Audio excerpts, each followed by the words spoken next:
Wyatt, show me $3. For what? Collect telegram. Hey, it's from Ned Buntline. Arriving in Dodge City in a few days on vacation. Best personal regards. Hey, I wonder why he sent a collect. I don't know. That's not what bothers me, though. I'll never forget that last visit he paid us. Him, Buffalo Bill, and that German prince, remember? Yeah. We pulled that fake stage hold-up, backfired, and turned out to be a real kidnapping. Yeah, I'll never forget it. See, Wyatt, Buntline must be in serious trouble to send a telegram collect. Well, if he is in trouble, I'll do my best to help him out of it. This old Buntline special he gave me has saved my life a couple of times. Yeah, mine, too.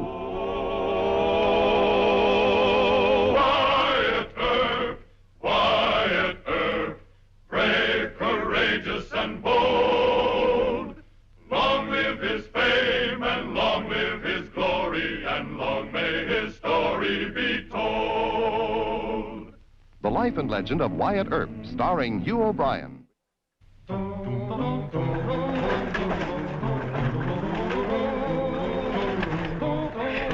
Well, we made it. Thank you. You're on. I thank you, sir, for your courtesy.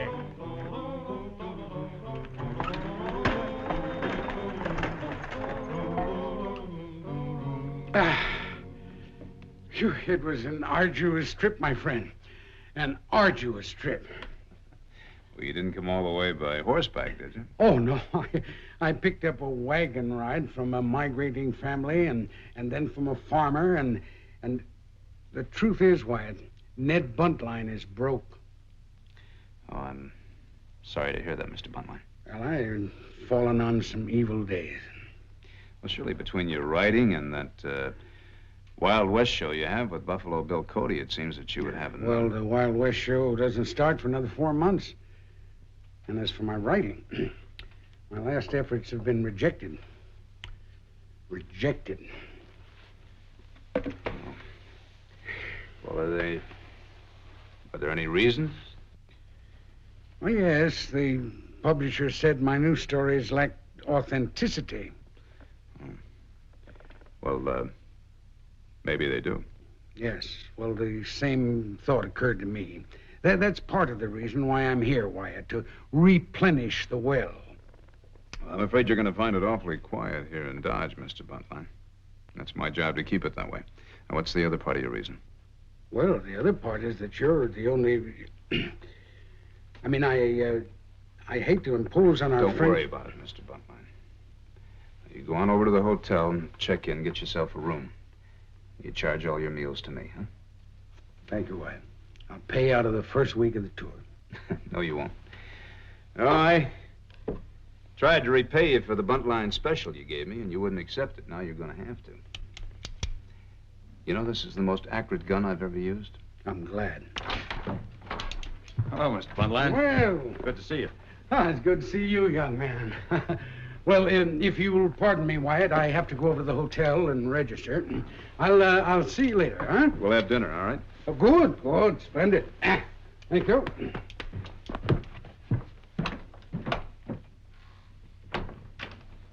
Well? Mr. Buntline is temporarily broke. Is that all? Hal, for a proud little man like Mr. Buntline, that's enough.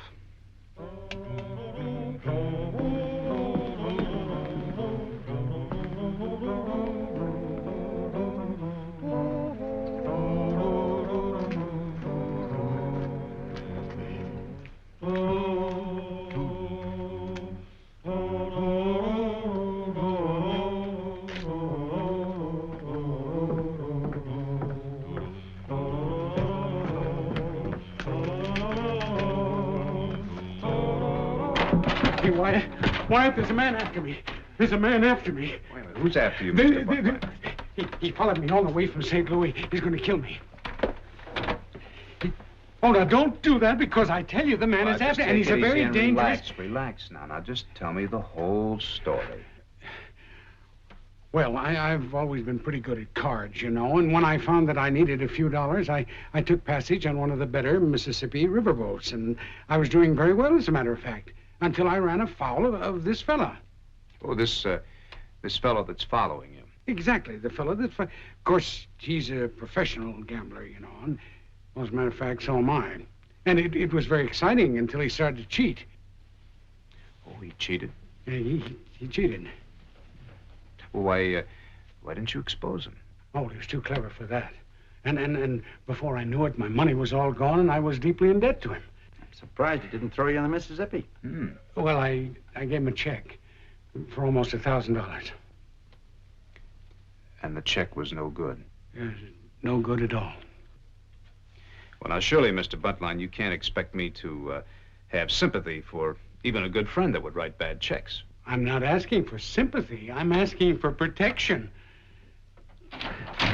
Marshal, there's a man in the Long Branch who won't check his gun. Now, is he drunk? No, just won't take his gun off. It's probably maybe the...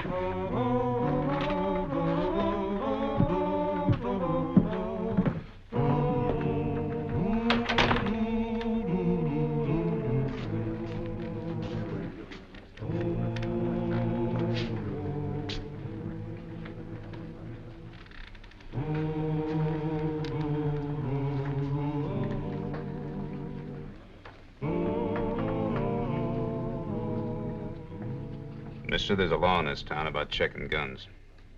You're breaking it. I don't expect to be here long. Why don't you leave now and save some trouble? I'm not finished with my business here yet. You're refusing to check your gun or leave town, right? That's right. Mister, your business is finished. Could I talk to you privately, Marshal? All right. Not with that gun on. Unbuckle it.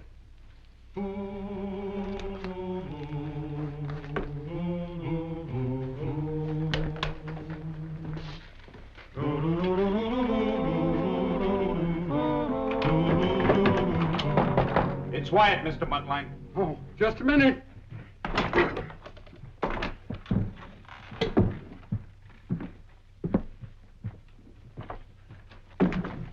Sit down. What's your name? Would you look at these papers first, Marshal?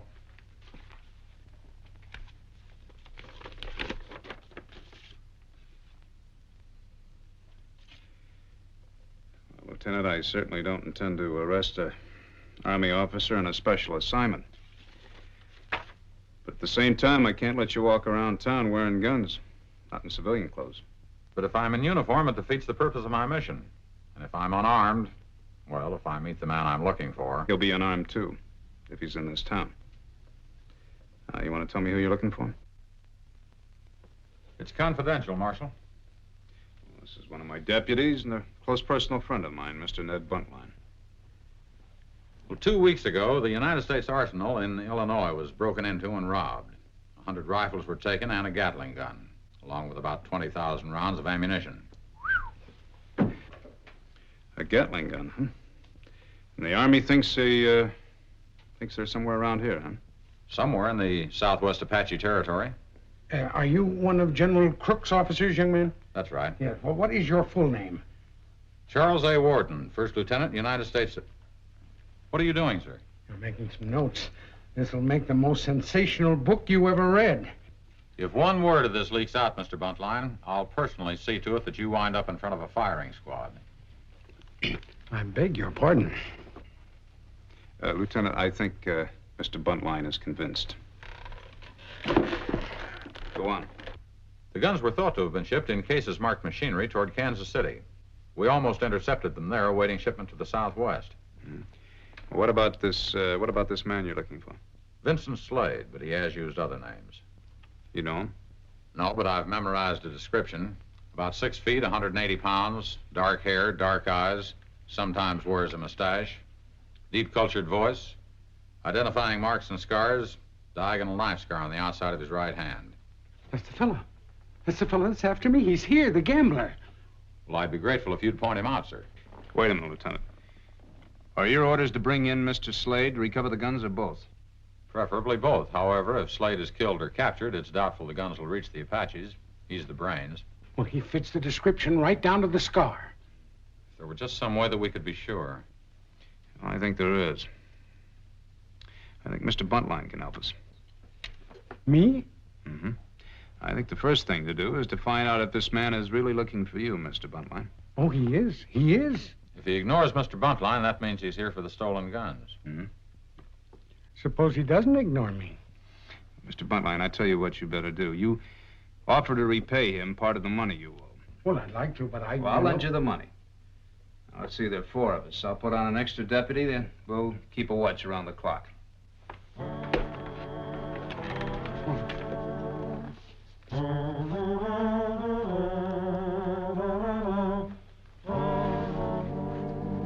Mr. Buntline has found our man. Cal, go check his hotel room. Right. Lieutenant, you better stay out of sight. Some people might remember you refused to check your gun.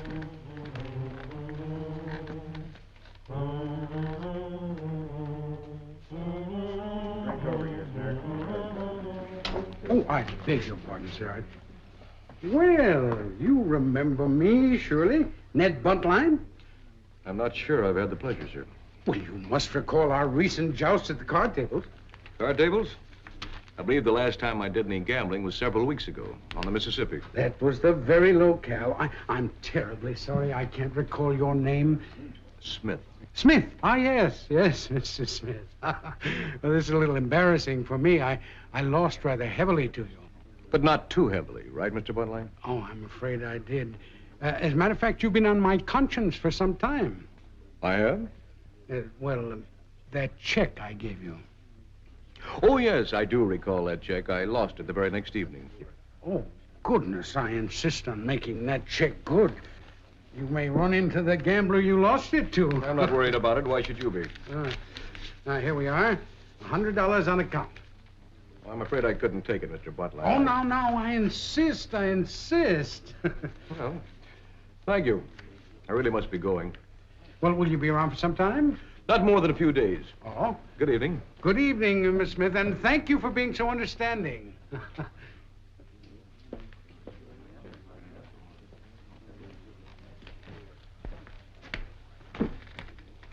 Did you see the scar? He's our man. Nice work, Mr. Buntline. Well, did you find anything else? No, that was all. Apparently, he doesn't even have a gun. He's probably got his gun on him. Well, I hope he doesn't try to use it. If he does, I'll have to arrest him, and there goes our plan for seizing the rifles right out the window. I'll take the first shift of watching him. All right, Hal, thanks. Ted, you relieve him at 4 o'clock. Mr. Buntline, you take over at 8. Right.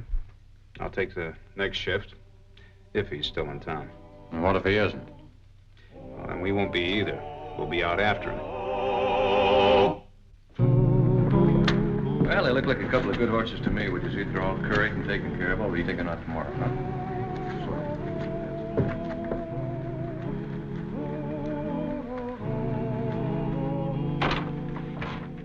He's back in his hotel room. He's probably waiting for somebody to reach him. Lieutenant, keep an eye on him, huh? You know, I've been figuring out here how much those guns are worth to him. There's $20,000 for the rifles, and then there's the Gatling gun and the ammunition. And don't forget, the Apaches pay in gold. Yeah. You know, just to make sure he doesn't sneak out on us, we ought to watch his horses. They're all hobbled in Mr. McKay's meadow. The wagon's there, too. Yeah, Wyatt, that's a good idea. Hey, Wyatt, let me do that, will you? I haven't been sleeping nights anyway. All right, Mr. Buntline. Ted, take him out there and show him where the meadow is, huh? You come right back. Sure thing. Thank you, Wyatt. I've been itching for action.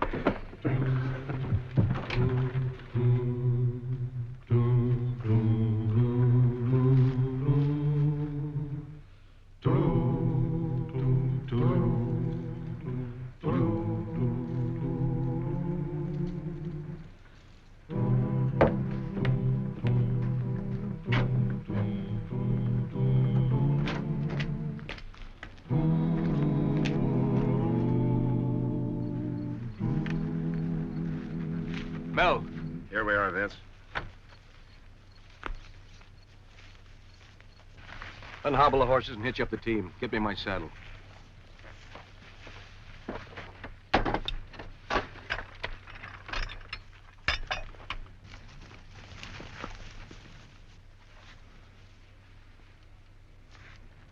Well, these men won't be too hard to follow. Hal, Ted, bring the horses. What about Mr. Buntline? We can't go looking for him now. If he's fallen asleep, let's hope he stays that way.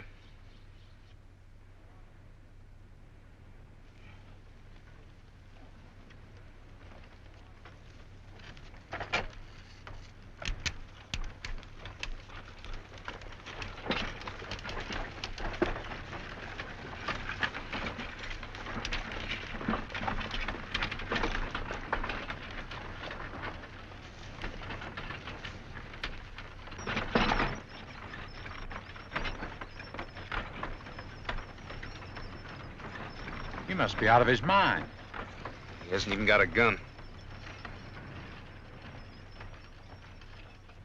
We'll stay about 5 minutes behind him until daylight. Then we'll drop back.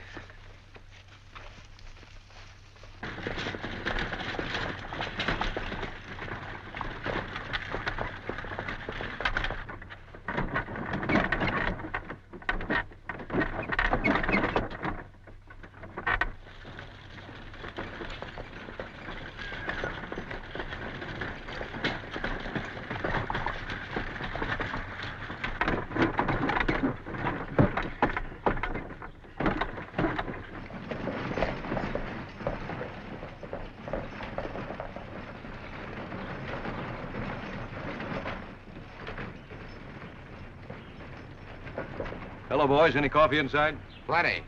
Good. Let's have some before we load up.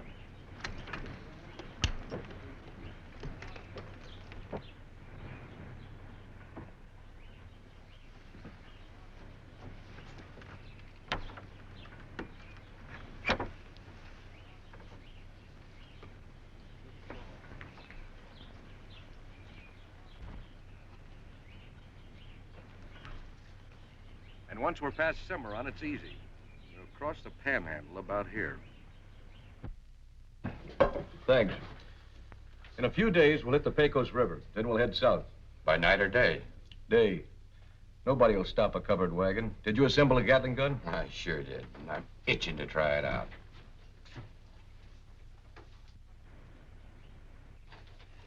We got more cups than we need. What's the matter? Keep talking. We got company.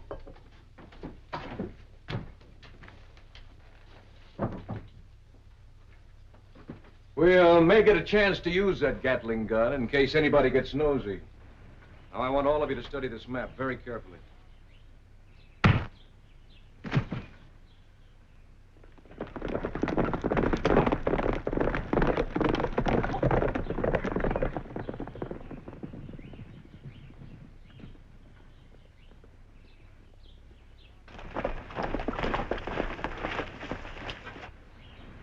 Well, I got a good idea where they are. That old prospector shack. Yeah. We better split up and approach from different directions.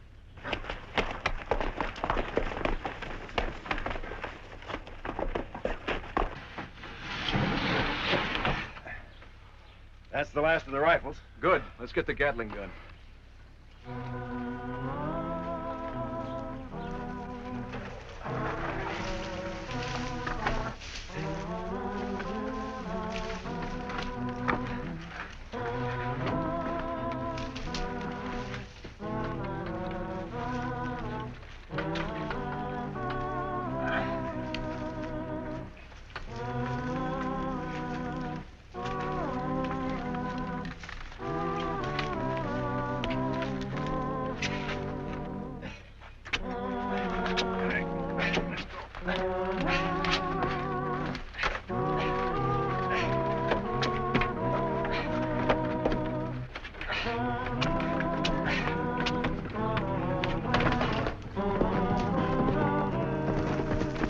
Vince, there's 4 of them trailing us. How far away are they? Well, not more than 10 minutes. Hide the wagon over there in those rocks. We'll spot ourselves around the cabin. No one is to fire a shot until we're sure we can get every one of them. Understand?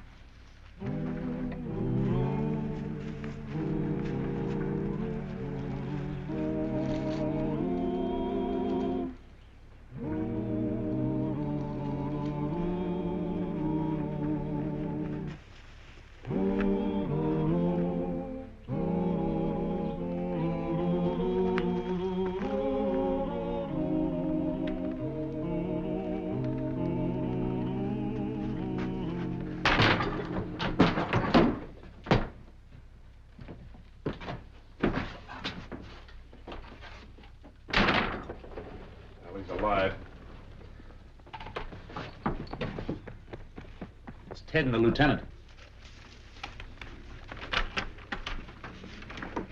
The minute they step outside.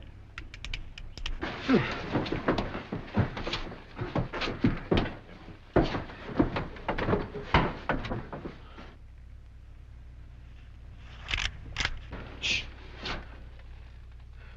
you hear something?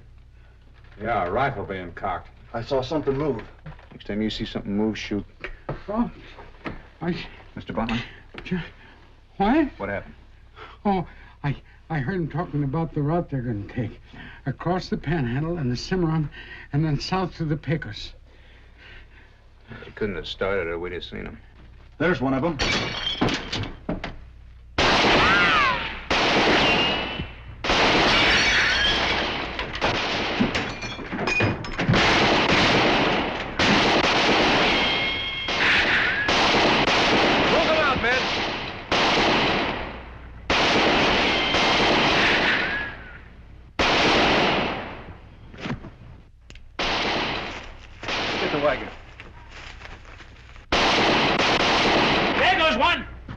Close that door.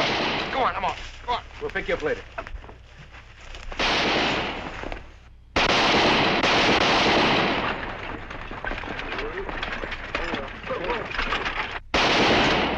Oh, no. What is it? Get out of your faces, everybody!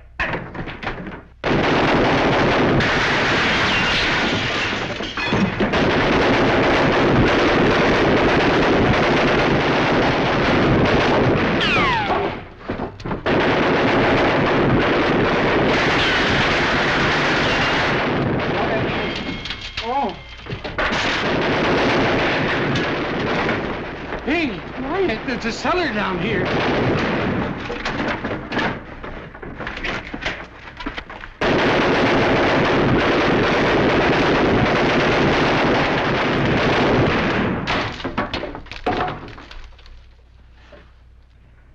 There's nobody alive in there.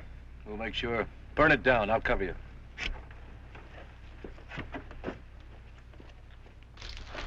Now's our chance. I think they're reloading.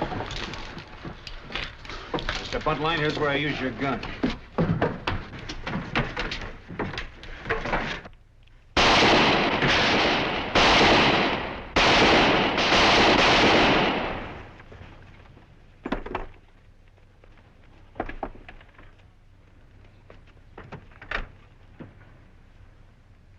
Well, I'm glad to say I think he'll live. Wow!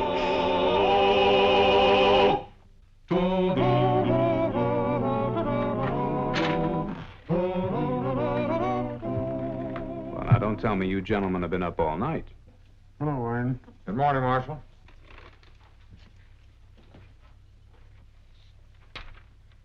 Lieutenant, I thought you forbade Mr. Buntline to write about this. Well, it certainly is fascinating to read about. Of course, General Crook will have to approve. There. There you are. Here, Wyatt. There, it begins there. And I defy any publisher to turn this one down.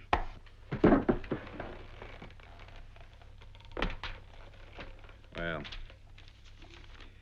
I never thought I'd hear myself say it, but sometimes it certainly does pay to be dishonest.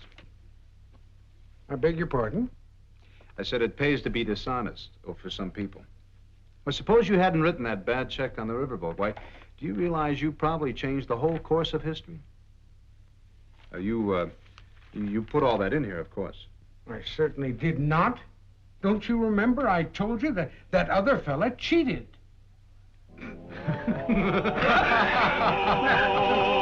Well, he cleaned up the country, the old Wild West country. He made law and order prevail. And none can deny it, the legend of Wyatt forever will live on the trail. Oh, Wyatt Earp, Wyatt Earp, brave, courageous, and bold. Long live his fame, and long live his glory, and long may his story be told.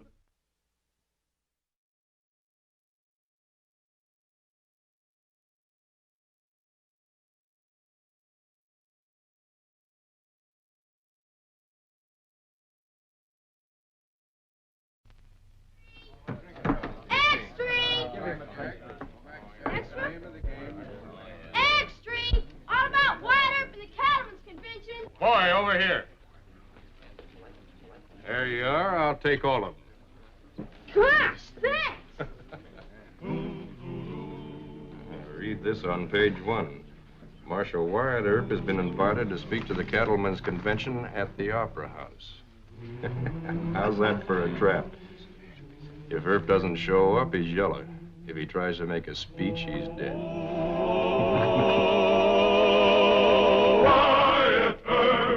Wyatt Earp, brave, courageous, and bold. Long live his fame, and long live his glory, and long may his story be told. The Life and Legend of Wyatt Earp, starring Hugh O'Brien. The long feud between Texas cattlemen and the frontier Kansas cow towns was a projection of Civil War bitterness. The cattlemen hated Wyatt Earp because he was a Yankee from Illinois and because he was trying to tame Dodge City, the cowboy capital. And of all the schemes to get rid of Marshal Earp, the one cooked up by Lon Ashby was the most subtle and deadly.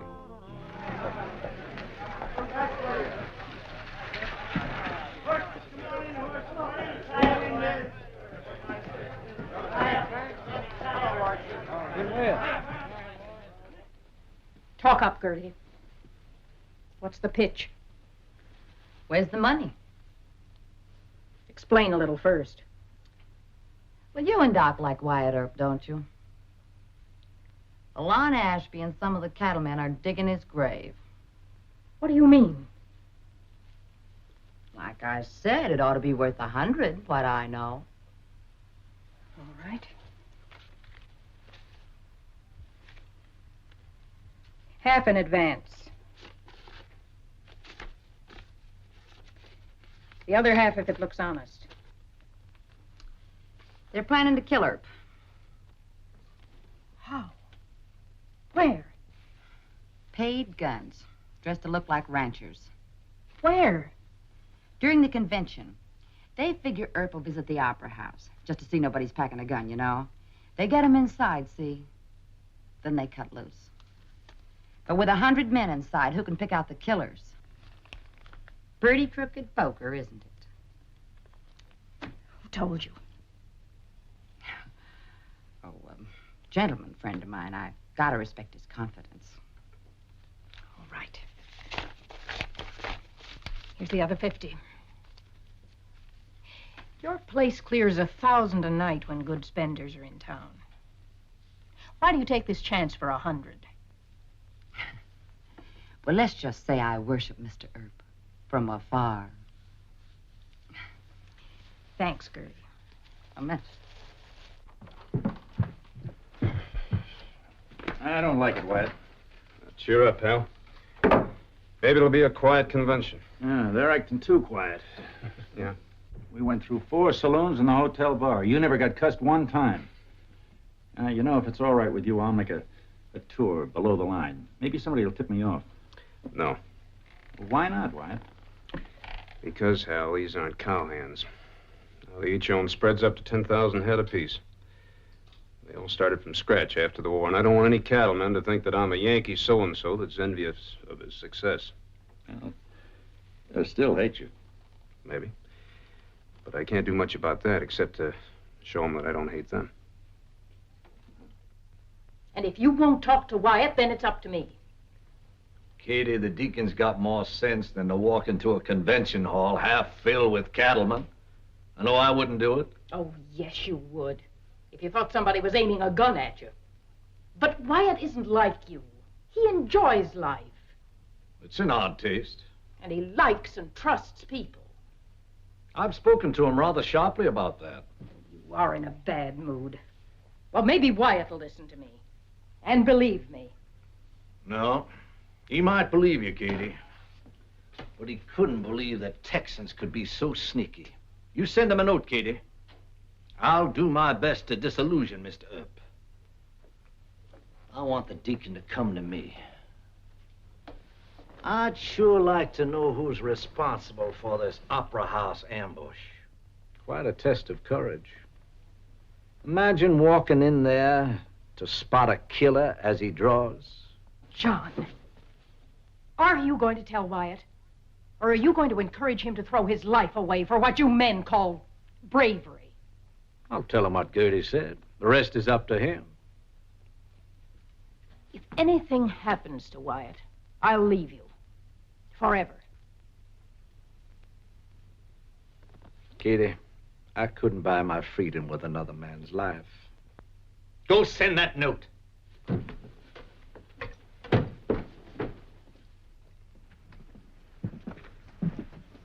I want you men to understand the whole setup.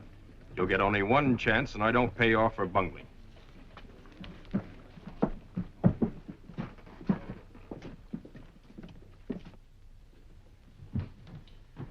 Now, there are just 4 ways that Earp can poke his nose in here. Alan, you sit back there and watch the main door. Curly, you sit over here on the side and watch the side entrance. Spence, Regan, you sit down here in front and watch the 2 side entrances to the stage. Now, remember, only a few of the delegates know about this. You'll leave your horses out in the alley. I'm counting on the surprise and general confusion. And no matter which one drops, Earp, I expect the other 3 to stand off his deputies. I want you all out of town in 5 minutes. I don't see how it can miss, Lon. It better not miss. If it does, you'll be fighting Earp, Masterson, and his deputies all the way to Texas. Now, let's take a look at this floor. That's Katie's story.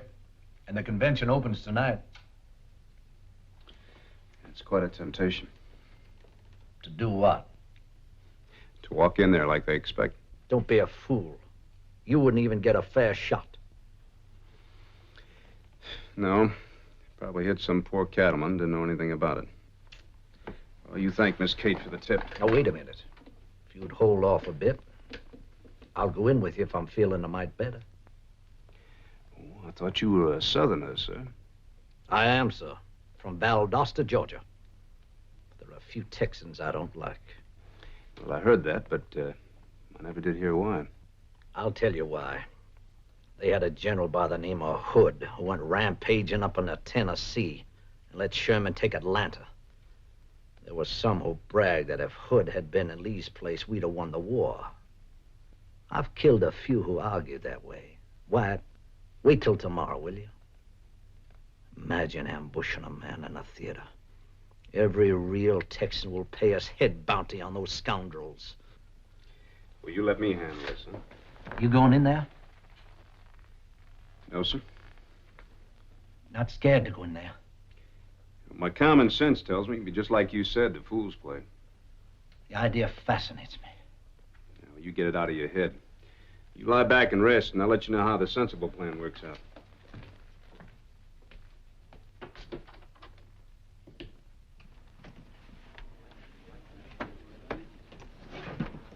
Wait a minute. Earp's been tipped off. Think you can take him out here? Too many in the way. We'll try to sneak in by the side door. All right. Gentlemen, check your guns. Why, sure. We came to this convention to talk about the hoof and mouth disease. You got it up? Al, you... Halt! Victim, fast! Take him!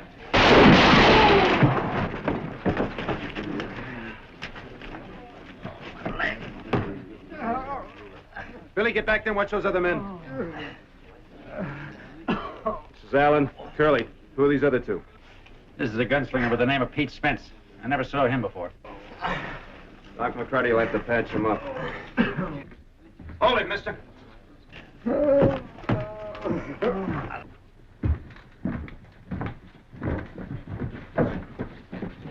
Why don't you go along with your friends? I don't know what you're talking about. Marshal Earp, this is Lon Ashby, vice president of our association. I don't care who he is. Are you trying to accuse me of rigging? You go hire some more guns. Oh, he didn't. You've got the wrong man. Marshal, you want to apologize. Mr. Ashby. Shut up! I do no apologizing. You rig a smarter deal next time.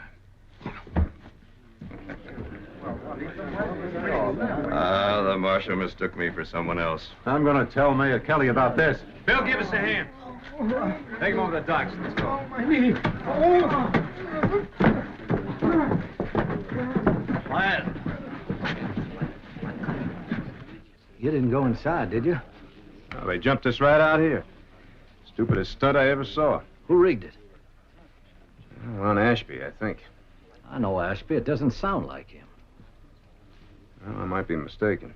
He's a pretty smart man. Something must have gone wrong. What did you do? Well, we were frisking all the delegates for the guns at the door. That's what went wrong. You ought to be in bed, Doc.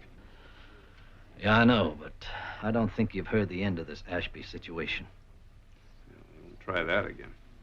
Wyatt, how would you like to endanger your immortal soul by making a small bet?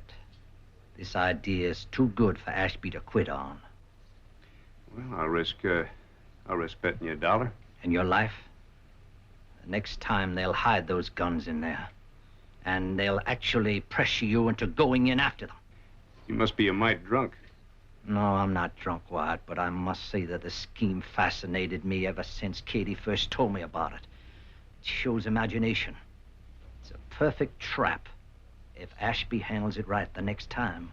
Yeah, well, there's one thing you forget. You know, I don't have to walk into that opera house. You'll have to, just wait. Come on, I'll walk you back to the hotel.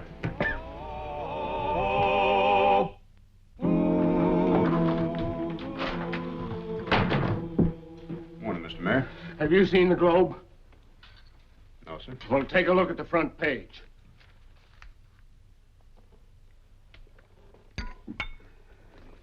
Cattlemen invite Earp to address convention. Lon Ashby pleads for better understanding. Action follows gunfight at Opera House. Well? Why don't they just have me stand out in Front Street, put an apple on my head, and no guns? You think it's a trap? Mr. Kelly, 4 men cut loose at my deputies and me in front of the theater. Now, what do you think would happen if they lured us inside? Hang it all.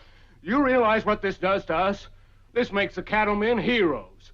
Big-hearted, generous, forgiving. They invite you to speak to them. Sure. Some gunslinger takes careful aim in the audience. Mr. Kelly, I'd be an idiot to go in there. Ashby's outsmarted us. Well, let him crow. This time, I don't want to be brave.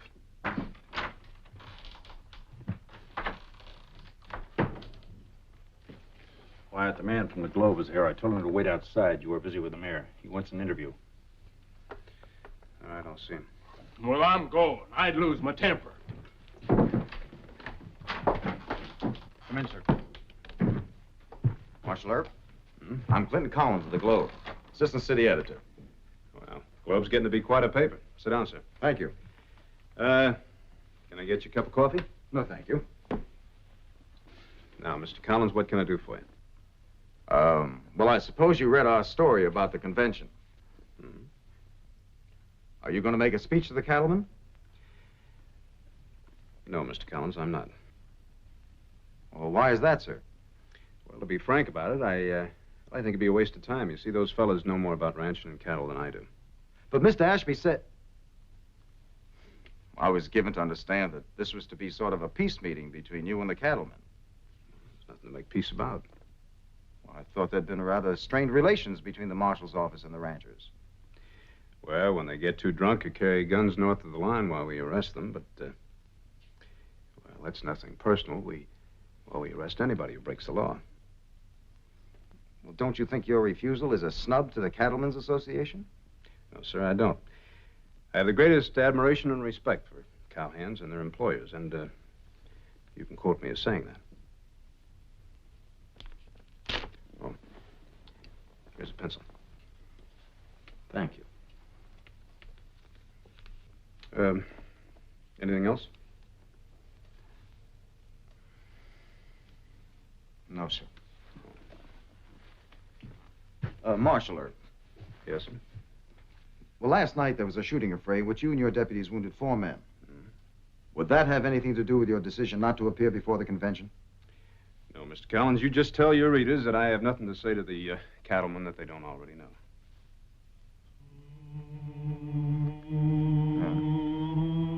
Thanks, Marshal. Not at all. Always glad to be of help.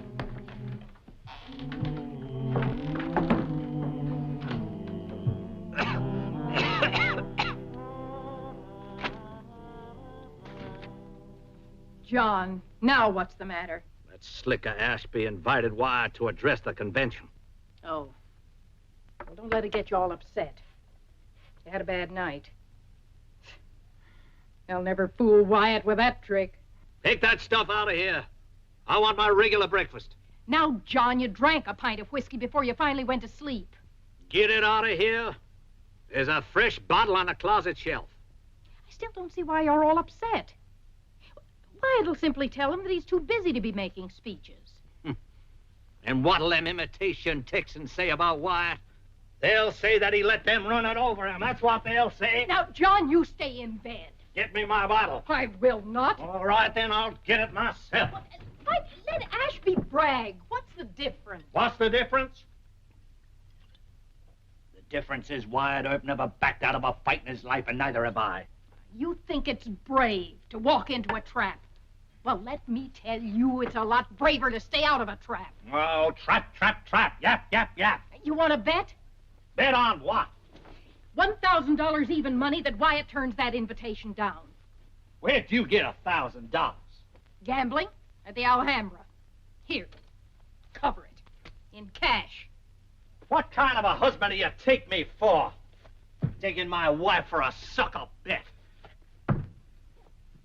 Where's my gun? Now, John, you're too weak to hold a gun. Oh, you most likely put it in the drawer as usual. This isn't your fight. Why are you horning in? Well, unless I can get Ashby to withdraw that invitation, I don't know what I'll do. I'll just make him do it. I'll make him withdraw it in the Globe, in the public. Why? I just finished offering you a bet that Wyatt won't even show up at that place. Katie, I know Wyatt much better than you do. If I don't call off this Ashby, Wyatt will walk in there with a gun. Wait a minute, here's your tie. Thank you. Oh, good morning, Judge. Morning. Go check the freight shipment. Have you talked to Wyatt about this? He says he won't go along with the play. That's what he told a reporter for the Globe. I've just come from there. Mr. Lawson's agreed to hold up the statement. Wyatt says they'll gun him right on the platform. I just talked to Rance Turner and Tom Reeves and John Willoughby. They got real hostile when I questioned the motives of the cattlemen. Wyatt thinks Lon Ashby rigged it. What if he's wrong? It's a tough corner, Judge. The committee's asked me to appear with Wyatt and introduce him. Now, it doesn't seem logical that they'd be planning an assassination, does it? Well, I don't like to ask Wyatt to go against his better judgment, but on the other hand, we can't insult the town's best customers, can we? Not only that, if Wyatt don't show, word'll go around he's scared. We got the cowboys in pretty good order right now. But if they get the idea that... If there's any trouble, I'll be right there alongside him. True enough, but a crack shot could get him and not touch you. Just doesn't seem like Wyatt. You suppose the job is breaking his nerve? I do not.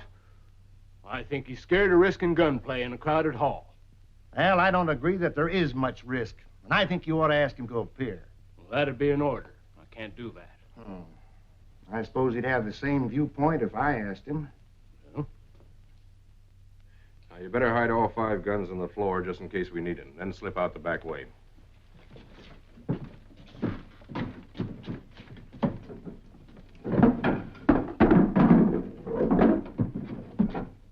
That ought to do it. Let's go.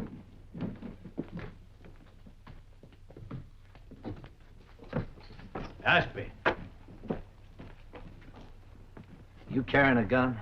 Why, no, Doc. I heard you weren't feeling too well. Pistol. Oh, I'm Lon Ashby. Don't you remember me? Fort Worth, San Antonio. I remember. Let's go. You're joking, Doc. We were always friendly. No, it's your joke, Lon.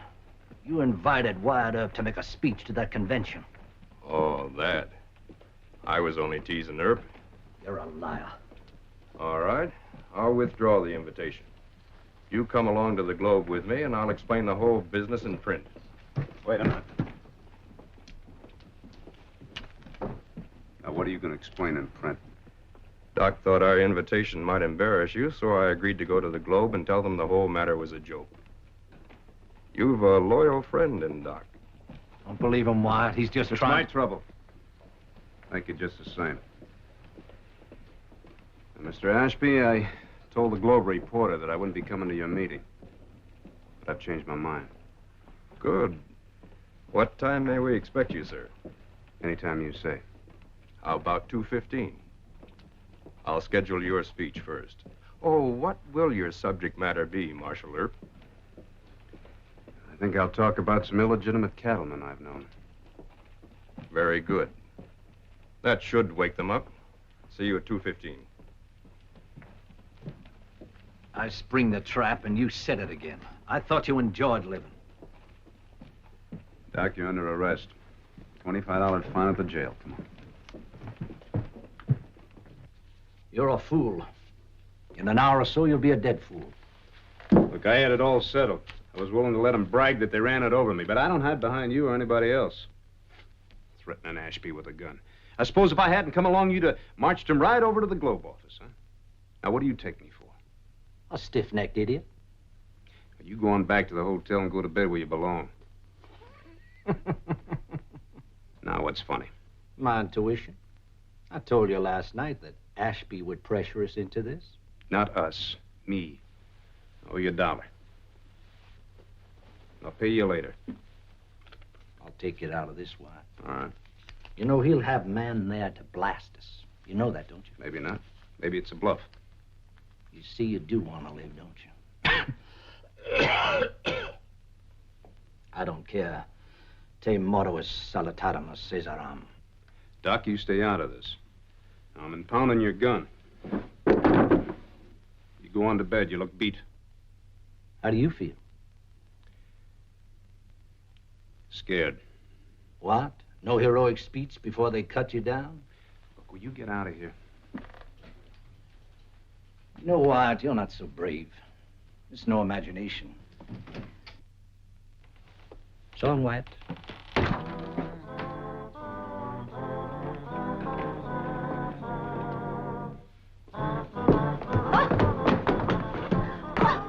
I don't know nothing more, Mrs. Holliday. What fun you don't. Where's John? And where's Wyatt? Talk! Mr. Earp went to the Opera House. He fell for their invitation.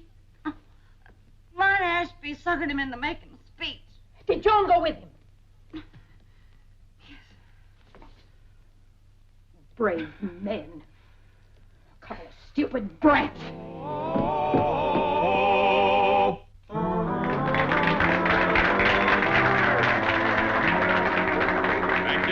Thank you, gentlemen of the Cattlemen's Convention. This afternoon, we have invited Marshal Wyatt Earp to speak to us.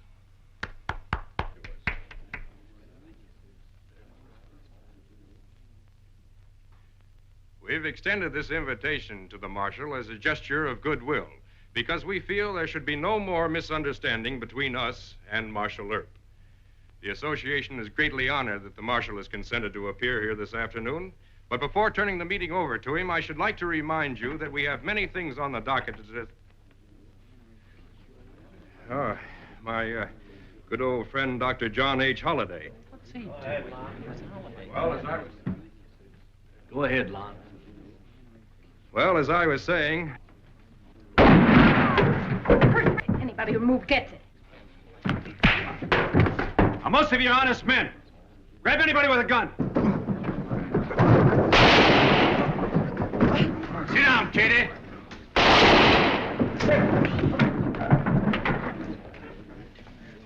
Now you listen to me. The whole caboodle of you are cowards. Wyatt came here because he was afraid of being called afraid. My husband came here because he wanted to slink out of life. And don't let me hear any bragging from the rest of you. The ones that didn't know this was a bushwhacking party didn't have the nerve to kick Lon Ashby out on general principles. You make me sick. All of you.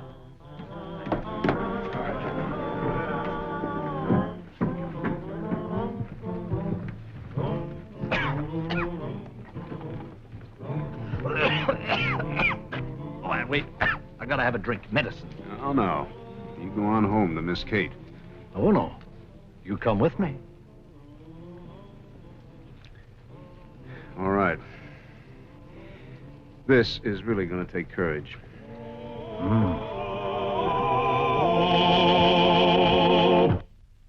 Well, he cleaned up the country, the old Wild West country. He made law and order prevail. and none can deny it. The legend of Wyatt forever will live on the trail. Oh, Wyatt Earp, Wyatt Earp, brave, courageous, and bold. Long live his fame, and long live his glory, and long may his story be told.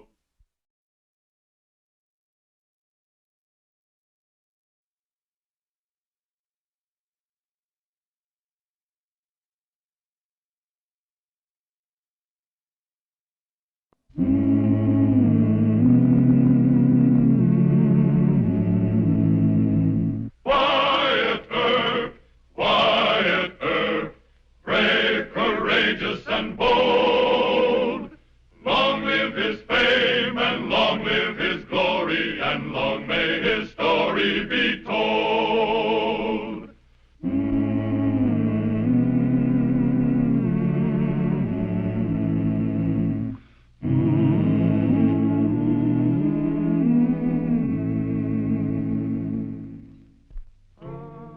Dr. John H. Holliday, gambler, gunfighter, and by the oddity of circumstance, a friend of Wyatt Earp, was living on borrowed time. Long ill, Doc's idea of taking care of himself was to drink a quart of whiskey a day. That a small boy named Benny Burkett could exercise a good influence on Doc Holliday was one of those improbable happenings on which no one in Dodge City would have bet a nickel.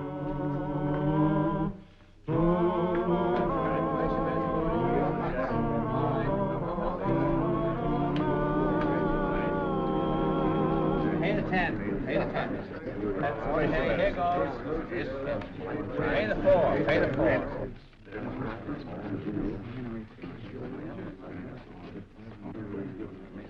All right. Benny! I just wanted to look, Dr. Holliday. See? My lucky agate. I spit on it, and then... Marble and you spit on it? Oh, get out of here. But it'll bring you good luck, Dr. Holliday. You've been losing for 2 days straight. Benny, saloon is no place for a kid. I'm giving strict orders for you to be kept out of here. You got a bad cold, Benny. I want you to go over to the hotel, see Mrs. Holliday, and have her give you 1 tablespoonful of that pink cork medicine. But Mrs. Holliday will make me take a bath and, well, I... You can use a bath. Oh, Wait a come minute. on. Benny, why aren't you in school? I'm just about dying of pneumonia, that's why. Benny, if you're going to tell a lie, tell a good one, not a whopper. All he's got is a simple case of the snuffles. He should be in school. Well, maybe I ought to arrest him for truancy, huh? Dr. Holliday says I gotta have some cough medicine. Isn't that the gospel truth? Didn't you say I had... Yes, I said it. Wyatt, I don't want him around the Long Branch. Yes, sir. I'll go see Mrs. Holliday for the medical treatment. Right away. I'll go have a little talk with his father. You warn old man Burkett not to spank that boy too hard. It'll only make him a lot meaner. He's bad enough right now. How's your luck running? You tell Benny to stop hanging on my neck. The kid's a jinx. Oh, that's too hard for me. Come on, open up now. If I take it, do I have to take the bath, too? Yes, you smell like your father's livery stable. Come on now, open up. Wide. Oh. None of that now. Start taking your clothes off. Take my clothes off? Oh, not in front of you and her. We'll shut our eyes. Go on, start peeling.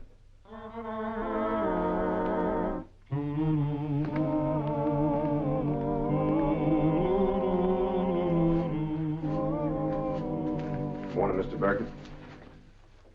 Oh, what's Benny done now? Well, he's been skipping school again. Oh, he's got a new hero, Doc Holliday. All he thinks about is Doc Holliday and gunfighting. Well, sir, out west, it's only natural for a kid to take to guns. I never could manage Benny, Mr. Earp. He always blamed me because his mama died. I'll give him another larrapin'. Doc doesn't think you ought to do that. Now, what's he know about raising kids? Well, so you're Benny's father, but the law says he's got to go to school.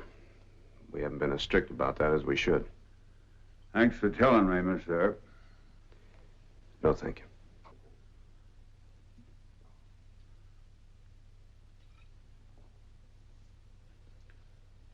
You'll go to school.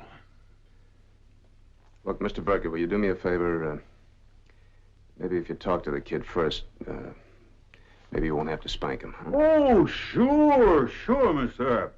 I always try reasoning with Benny first. Yeah. Hi, Pop. We got anything to eat?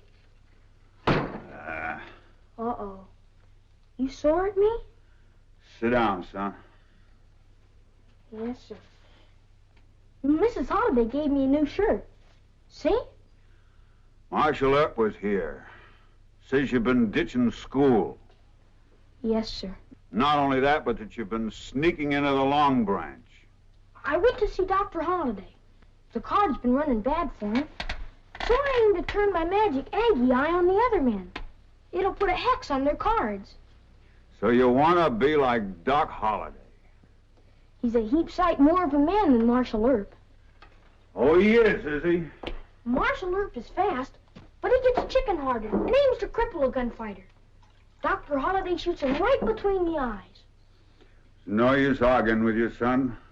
Any boy who wants to grow up to be like Doc Holliday has got to learn better. Bend over that desk. You gonna spank me or larrup me? I'm gonna larrup you. I'll take a spanking, but you ain't gonna larrup me. Not when you're half drunk. Right. He's off now, Pop. I'm warning you.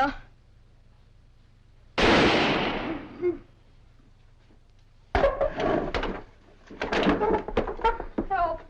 Help! Get Doc McCarty! Help! My Pop's hurt! I shot him! All you say is true, Wyatt, but a boy that'd try to shoot his own father. Pop ain't dead. No, he isn't, but it's... Well, it was I couldn't Now, that's help enough, him. young man. Only one answer. The House of Correction in Topeka. Reform school? Just a minute, Benny. Judge, you know, Mr. Burkett could have seriously hurt this kid. He'd been drinking quite heavily. Besides, he promised me he'd talk to him first, and then maybe he wouldn't have to spank him. I'm not going to reform. Benny, wait a minute. Wyatt, for pity's sake. They ain't gonna send me to reform school. Reform school? For this peaked little kid? Go tell Dr. Holliday. Hush, Benny. I've just come from seeing Mr. Burkett. He tells me he's willing to let me have this boy. You? Well, Miss Kate, you can't adopt him. He's a ward of the court. But wouldn't it be better to parole Benny to Miss Kate? Anything would be better than that reform school. Oh, look at him, Judge. He rarely gets enough to eat, and he's been on the verge of pneumonia. How long could he last in that place? You want to recommend parole? Yes, sir. Well, what about Doc Holliday? He'd have to agree, you know. He'll agree. You just ask him. Well, Judge, I'll explain it to Doc. In the meantime, I think that Benny ought to go over and see Doc McCarty. Looks a little feverish to me. Fever? Oh, I got 110. At least. That sounds like common sense. You stay here with Benny, madam. I'll go and arrange with the doctor. Wyatt, you will be careful in talking to John, won't you? He's on a losing streak, and I've never seen him in worse temper. Don't you worry, Miss Kate. He likes Benny. Was that a joke? Or does Dr. Holliday really like me? I hope so, Benny. I hope so. No, Wyatt. You talk Katie and me into taking care of that girl brat little pistol. And what happens? Her parents show up out of nowhere and poor Katie cried for a week. The answer's still no. Look, the judge is going to send him to a reform school. Good. Any boy who tries to imitate me belongs in a reform school. Now you get out of here. I got work to do at the Faro game. This is all your fault, you know. Nonsense. It's not nonsense. Now, look, no man belongs to himself.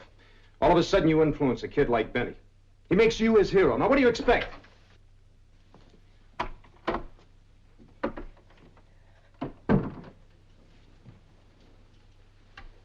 Miss Kate, what's wrong? That kid. Dr. McCarty says he has lung trouble. Are you sure? Yes, I'm sure. Where's Benny now? I gave him his supper and put him to bed at the hotel. Does he know about it?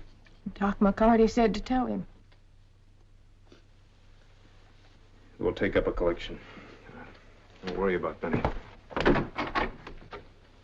I'd like to send him to Colorado or someplace. Yes, naturally. John, are we broke? Just about. But with a decent run of cards, you pray, Katie, and cuss the devil.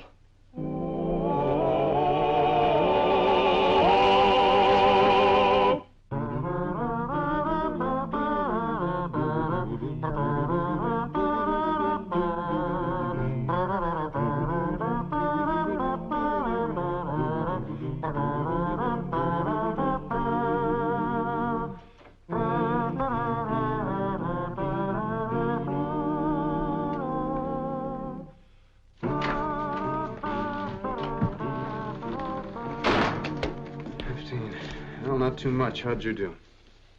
There it is.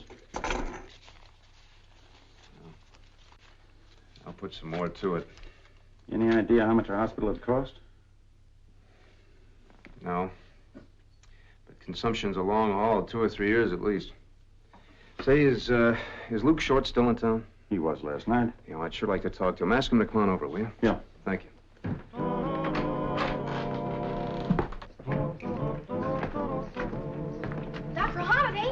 Yes. Dr. Holliday. Yes. Did Mrs. Holliday tell you? I'm going to be sick, just like you. Congratulations. Dr. McCarty tried to spare me, but I ain't scared. You're young. You'll grow out of it. Oh, no, I won't. I'll be a gambler and a gunfighter, too. Ambitious lad. All you have to worry about now is getting a big breakfast. Drink a whole quart of milk and get back to bed, you understand? But Dr. Holliday... No back talk. You're under parole to Mrs. Holliday and myself. Yes, sir. You do exactly as I tell you, or I'll report you to Marshal Wells. Oh, no, Dr. Holliday. You just give me orders, and I'll do them. Good. The cards break better for us last night? Some better. You see? I'm going to bring us good luck.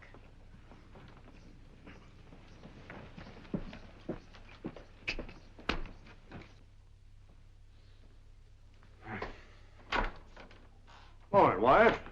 Oh, Mr. Short. Hal said you wanted to see me? Yes, sir, I sure do. Won't you sit down? Thank you. Now, I understand you want to buy the Long Branch, huh? Yeah, that's right. Chalk Beeson will sell, but Doc won't. I offered $60,000 cash. That make Doc's share about half, huh? Yep, about 30. But Doc's like the rest of us gamblers. He won't quit a loser. Is that his only reason for not selling? Cage says it is. Some cattlemen with big money are due in today. I think Doc figures his luck will change. But I can't wait any longer, Wyatt. I can buy the Alamo. Mr. Short, I wish you could hold off a couple of days. Well? You see, Doc has got... Well, he's got personal reasons why he ought to sell. I think I could... Well, I think I can persuade him to take your offer. All right, 3 days. Oh, thank you, sir. Charge it up to what I owe Bat Masterson. He saved my scalp at the Adobe Wells fight. Well, Bat didn't tell me that. I'll tell you what, we'll all get together and celebrate the new ownership of the Long Branch, huh? I hope so, Wyatt. But Doc Holliday is a mighty tough man to persuade. Yeah, he is. Thank you for coming over, sir. Not at all. Good day. Bye. Hey, Mrs. Holliday, Yes, Benny. can't Dr. Holliday have some liquor? He don't like milk, and well, I thought maybe... Silence. Yes, sir. Excuse me. I love milk.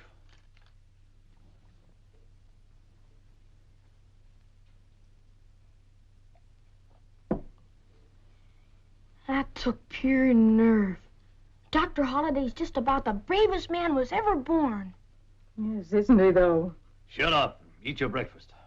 Yes, sir. Sick or healthy, good food is necessary for all children. Katie, those beef millionaires will be here soon. I don't want you to hold dinner or lunch for me. And you, young man, you go to bed. John, you were up all night. Oh, Katie, let's not argue about it. Please, let's not argue about it. The boy will get upset.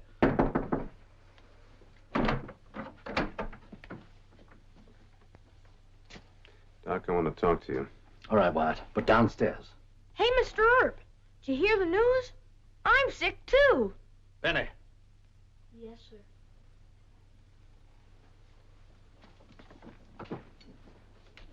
Miss Holliday, they want to make man talk. Oh. Sure. Shock Beeson wants to sell the Long Branch to Luke Short, but Dr. Holliday's against it. Oh? Why? We don't close down our big faro game with rich chumps in town. See this? It's got the evil eye. I put the ethos on those monkeys.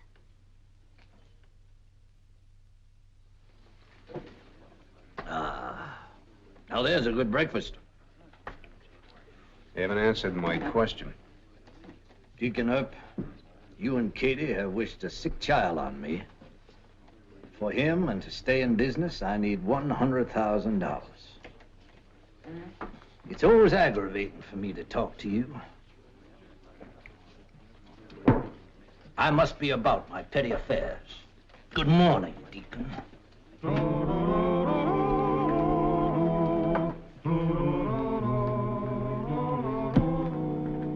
All right, gentlemen, the chips are blue. $100 each. Get your best down. There we are, sir. Thank you very much. Next. Thank you, sir. The most beautiful blue in the world, gentlemen. Most beautiful blue. As blue as the ocean, as blue as the sky. But be careful of the blue in a woman's eye. Get your best down. Thank you very much, sir. These are the things that help, gentlemen. All right. Let it go. Wyatt! Wyatt! Please! It's John. It's John. He's going to kill a man. What for? I said Benny was hiding in the saloon. And John said he wasn't. This poor man said John was a liar. And, oh, hurry!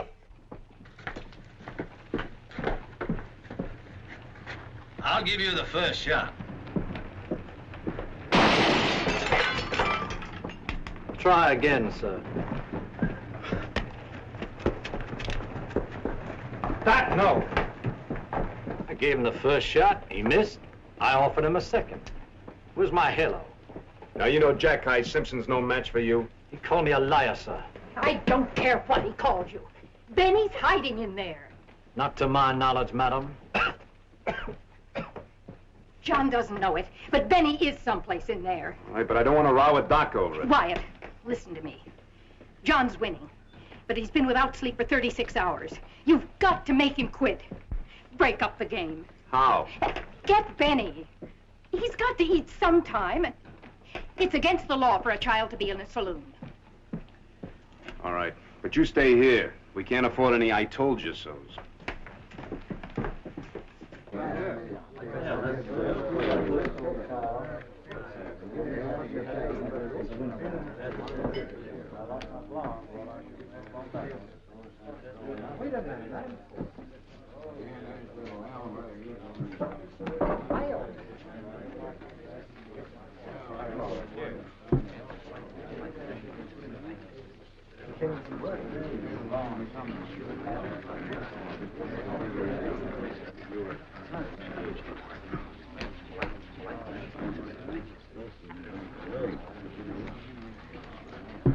Anybody behind there?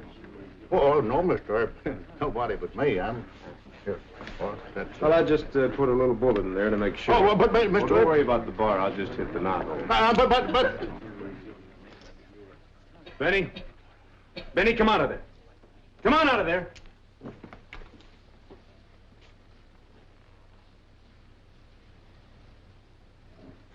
You owe Jack High an apology.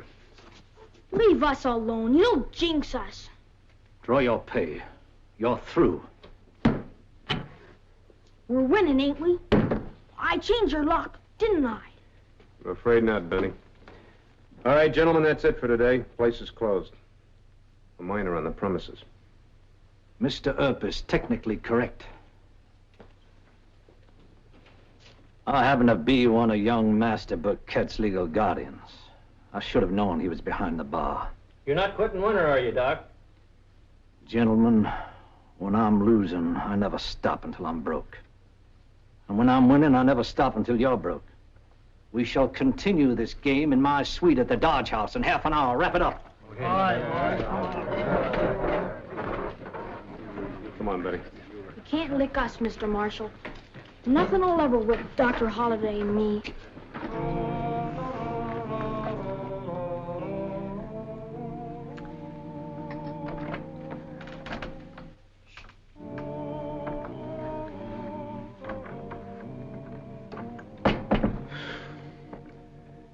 How's Doc doing upstairs? Not good. He's lost almost everything he won. He's been up dreadfully long. His color's bad. Well, they could have arrested him this afternoon, but that would have gotten you folks in bad with Judge Tobin. Maybe those cattlemen will get tired and quit before morning. John won't last that long.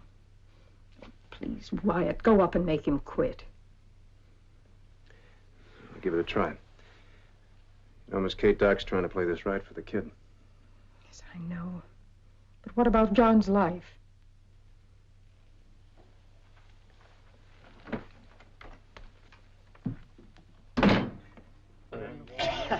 Well, the bank loses again, gentlemen. Yeah, tough luck. The way to go. Getting monotonous.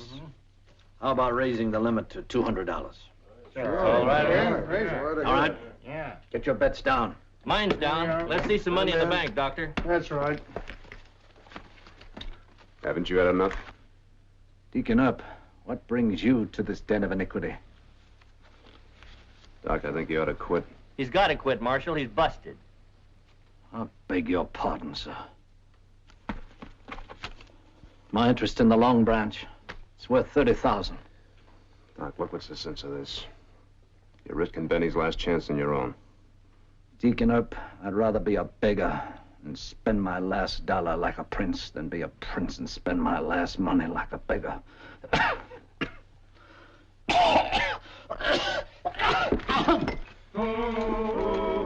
Doc McCarty, take him in the room. Take him easy.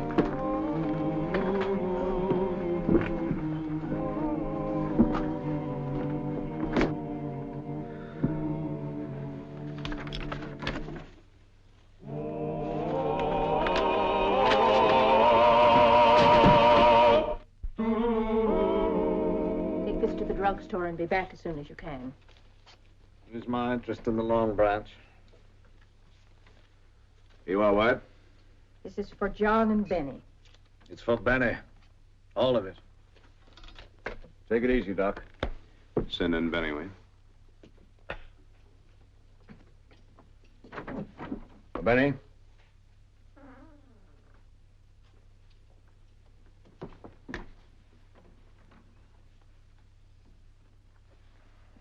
Dr. Holliday. Please, sir. Dr. Holliday. Oh, it's you. You get yourself ready. You and Mrs. Holliday are going to Colorado. Not unless you come too.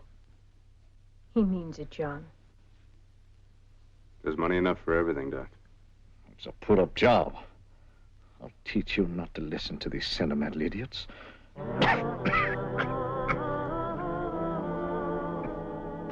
We'll be back soon, Mr. Earp. I'll write you, Wyatt. Thank you. Come on, hop up in there. That's it. Watch your step, Steve. There we go. Watch your dress, man. That's it.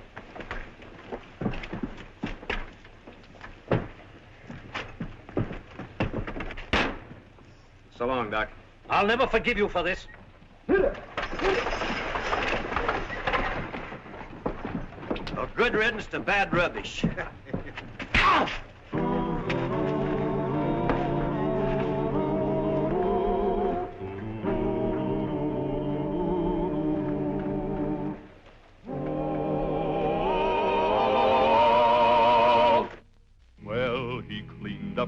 country, the old Wild West country, he made law and order prevail. And none can deny it, the legend of Wyatt forever will live on the trail. Oh, Wyatt Earp, Wyatt Earp, brave, courageous, and bold. Long live his fame, and long live his glory, and long may his story be told. Long may his story be told.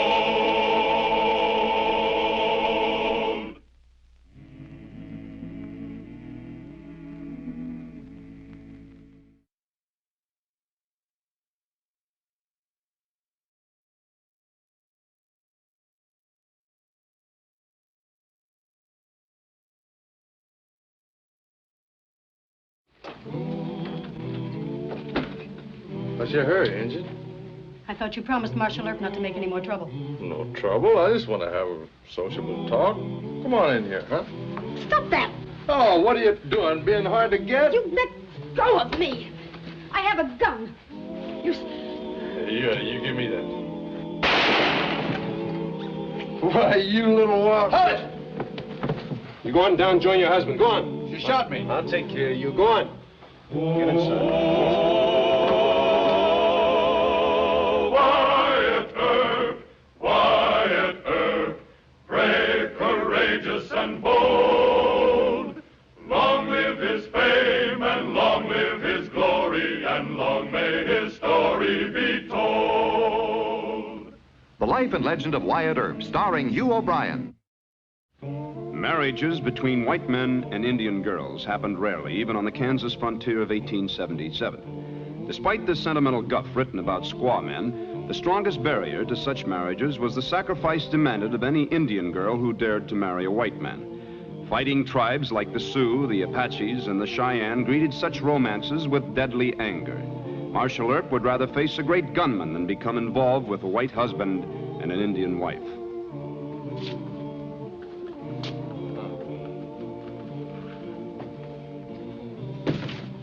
I'll be a squaw man in the Dodge Hotel. You going upstairs? That's something. Ain't a bad-looking filly, either.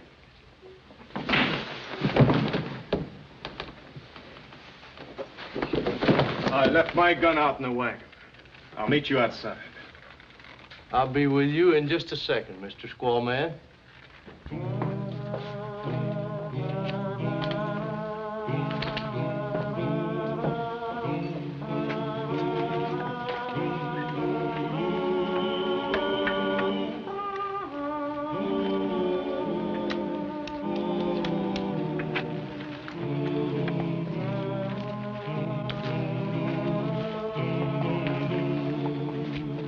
What's it all about, mister? Never mind. Let's get out of range. You're a slow hand, Mr. Jones. This young fella's sore and he's sober. He insulted me and my wife. Oh, you're the marshal. Look, Mr. Jones is a slow hand with a gun. He's been drinking. You want an apology or an easy gunfight? An apology. Look, I'm trying to save your life. Either you apologize or I stand aside and let you shoot it out. So I apologize. Look, my wife and boy are in When there. I stop a gunfight, I aim to keep it stopped. I'm sorry. Are you Wyatt Earp? That's right. Well, then, from what I've heard about you, I'll have a chance to explain the trouble. All right. We'll take a walk and cool off. Dick? Well, first, I'd like you to meet my wife, Mrs. Melanie. Laura, this is Marshal Wyatt Earp. Howdy, man. Your husband was going to kill Mr. Jones, and I didn't think he should. Well, no. Thank you. I left the baby inside. I better go back. I'll be right along, honey. I remember now. Your wife is the daughter of Two Moon, chief of the Cheyenne. You folks got a cattle spread up north on the Wyoming line. Well, now, how did you know that? Well, I got a couple of Cheyenne friends, Mr. Brother and Mr. Cousin. They gossip. Come on, we'll take that walk. Without Laura, I'd still be a busted cowhand working cattle somewhere in Texas. Sit down, sir. She stood by me through 2 blizzards, a drought, and nursed me through a fever. I owe her more than any man should owe a woman. Well, any husband with a good wife feels the same way. Well, this isn't the same kind of love, Marshal. She broke with her people for me. I urge this trip because I want to prove to her that she's my wife no matter what part of the country we're in. And for all time. You think I'm wrong? No, Mr. Melanie, I just think you got a special kind of a problem, but that doesn't mean you got to go around fighting with every stupid sidewinder that makes remarks. You know, I've heard Indians make remarks, too. You couldn't print what some of them say. Well, my father-in-law doesn't think too much of me. Old Two Moon? Yeah, he's a real tough customer. Well, you'll be all right once you get east of Kansas City. Out here, a lot of blood has been spilled on both sides. I happen to think the Indians got a pretty rotten deal, but, well, the Indians aren't angels either. Laura admits that. Unless she remembers how our people are outnumbered. Mr. Melanie, I'm ashamed to say this, but I advise you to stick close to the hotel. Your train leaves in the morning. I know. Well, we won't give you cause for any more trouble. And thank you, Marshal. Yeah. Let's get back to the hotel. Oh.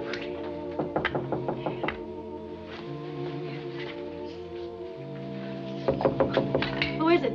It's your husband, Laura. Oh. Oh. Well, that's better. Why the locked door, huh? That man is still in the hotel. Oh, just a stupid drunk. Hello, son. There's nothing sissy about this kid. Takes after your father. Some, but more you. What did Mr. Earp have to say? Oh, nothing much. He thinks we ought to keep off the streets. Just to avoid another hoodlum like Jones. So we must hide from white people. Only in Dodge City, honey.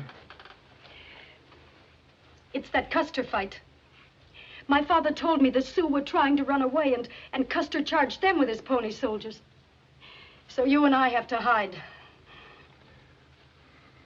All right. I have to go to the depot and buy tickets. You and Grant come with me. We won't hide. Hide? What else? No. I am bad-tempered. You go to the station, but you leave your gun here. Mr. Earp is a good man, and we will do as he says. Now go quickly, and I'll prepare food for us. Now, that's my girl. Oh, you can heat Little Chief's milk in the hotel kitchen. And don't forget to boil it, huh? I am stupid, dirty Indian? Oh, no, we smoked a peace pipe, remember? Yes, I remember. My sweetheart. I'll be back.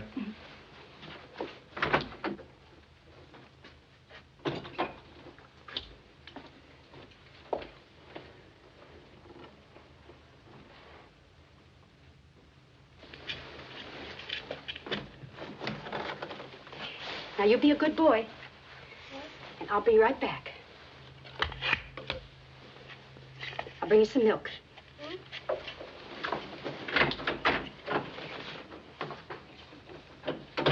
Well, hello now. Well, there's nothing to be scared of. I like engines. Please, I'm going to the kitchen. Well, no hurry. Come on, let's have a drink. No, huh? no, stop. Let go of me. I have a gun. Oh, sure. You're a bad little engine. You little... Hold it. I'll shoot you in the head this time. No. Are you going back in your room and stay there? Where's your husband? He went to the depot to buy tickets. I'll talk to him about this. Are you going back in your room? I'll get you to a doctor. Caused enough trouble around here. She shot me. I don't care.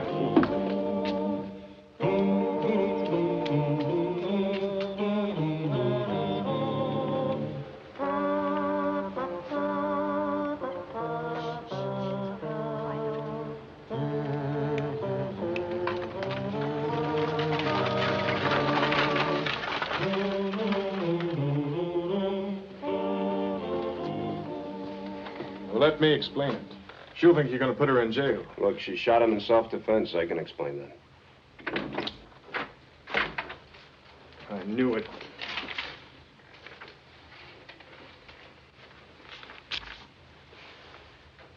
Grant and I go back to our people. We love you, but we are Cheyenne.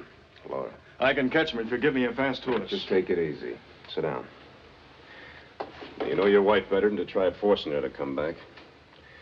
You got any idea where Two Moon is? North or west and a dozen trails to follow. I should never have left him alone. Two Moon will keep them. I know him. Maybe. Let's see what Mr. Cousin and Mr. Brother have to say about this. Now, you stay here.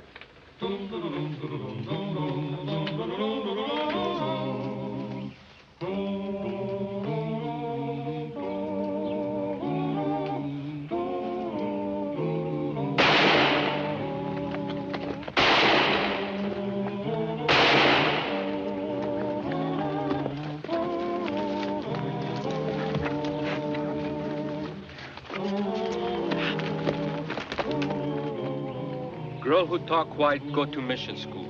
Tumu not like it. Then she marry Mr. Maloney.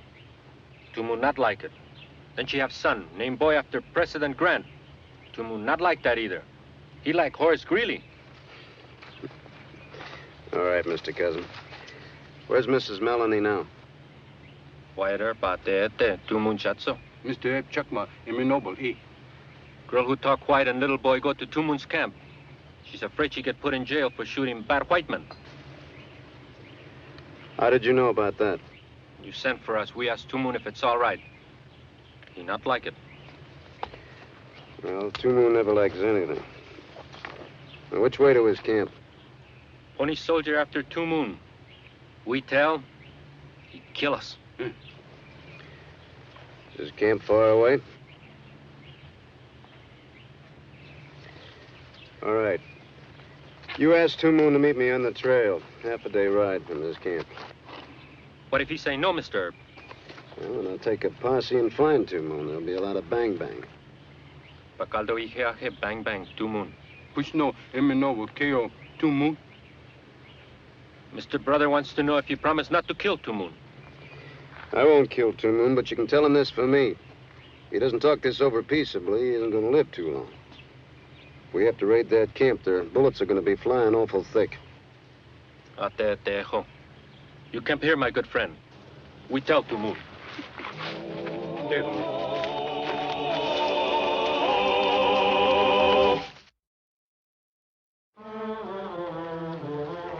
Your grandson is a smart little fella. Why you say little white talk is smart?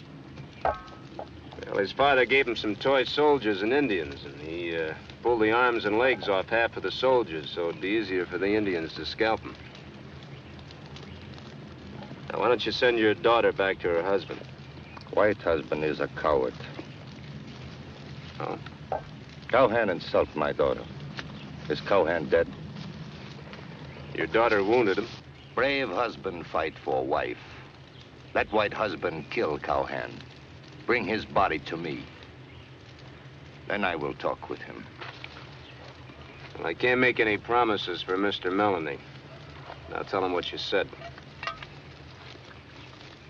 A good beefsteak. Yes, sir. Would you like to have a little bit? Thank you.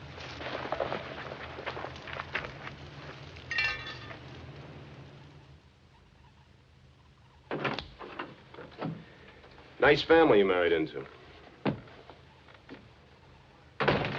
Your father-in-law wants you to kill Rex Jones and bring the body into camp.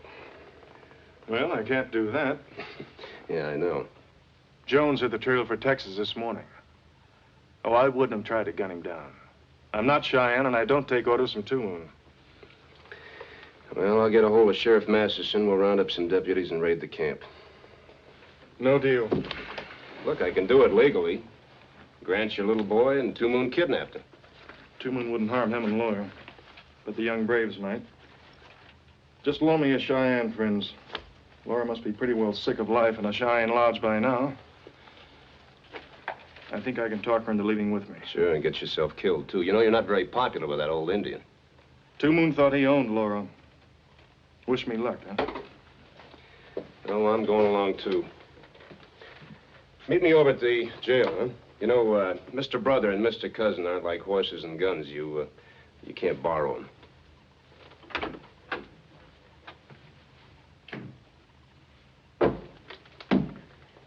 Now, I can find Two Moon, but it's going to take a little longer. Wyatt. What's the matter, Al? Well, Go on. we had to shoot Three-Fingered Finnegan. What? He cut loose on Jocko, winged him in the gun arm. Finnegan dead? Yes, sir. Come here. Where's the body? At the coroner's. All right. I want you to snatch that body tonight and follow my trail in the morning. But Wyatt... That's an order. I'll take the blame. Go on.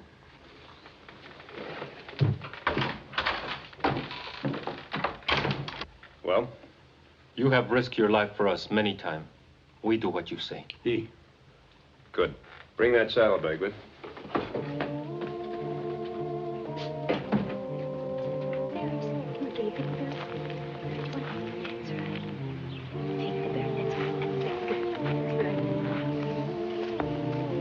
Laura.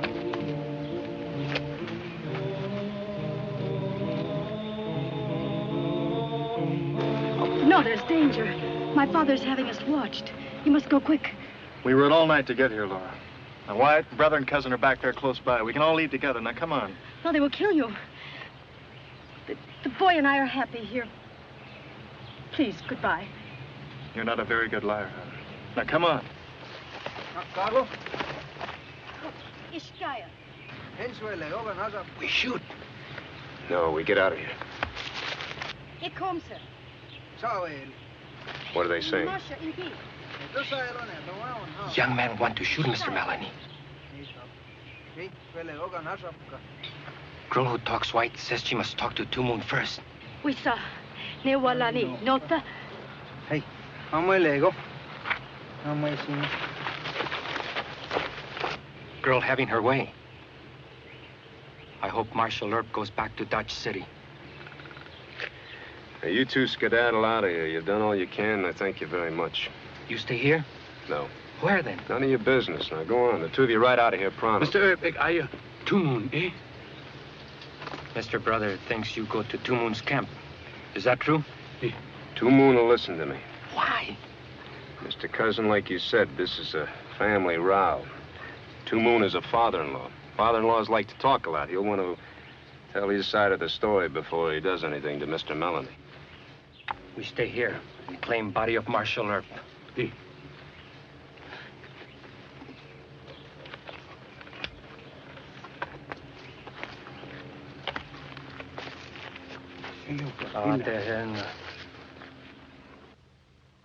Am I invited to a wedding? No. Am I told that little white talk is coming? No. Am I asked to see my own grandchild? No. What is Two Moon? Low dog? Coward in battle? I am chief of the Cheyenne. Mr. Melanie was wrong. Wrong? He is a disgrace to me and my people. What is Melanie? A soldier? No. A brave man with a star like you?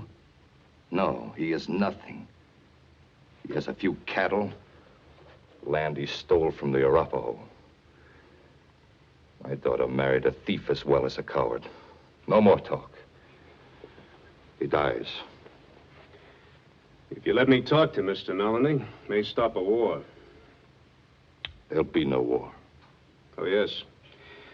If you kill him and me, the army will be after you. I do not touch Marshal Earp. You young braves will get excited and finish me off. It's too bad. Soldiers and Indians dying over a family quarrel. I thought Two Moon was a smart chief. Wait. What do you say to Melanie? I tell him he was a complete fool. What else? That I would have to take your side. You stand up for Indian? You love your grandson. He should be allowed to visit you. And you should always be welcome in Mr. Melanie's home. I do not like the name Grant. What about the name? Well, I think he should be christened Grant Two Moon Melanie. And you should be invited to the christening. Your heart is good. You talk with this man.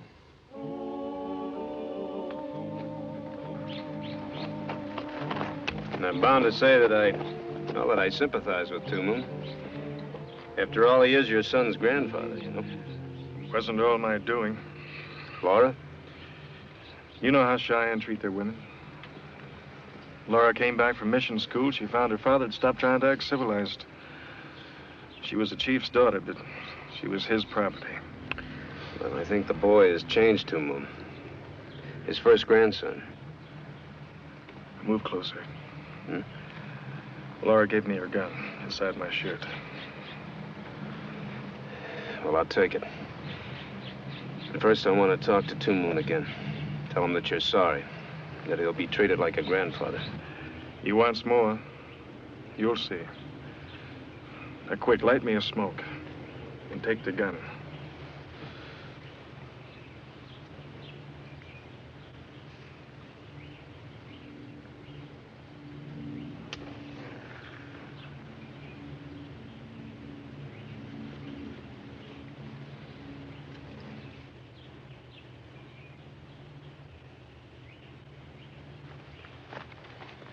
Take him. I talked to your chief.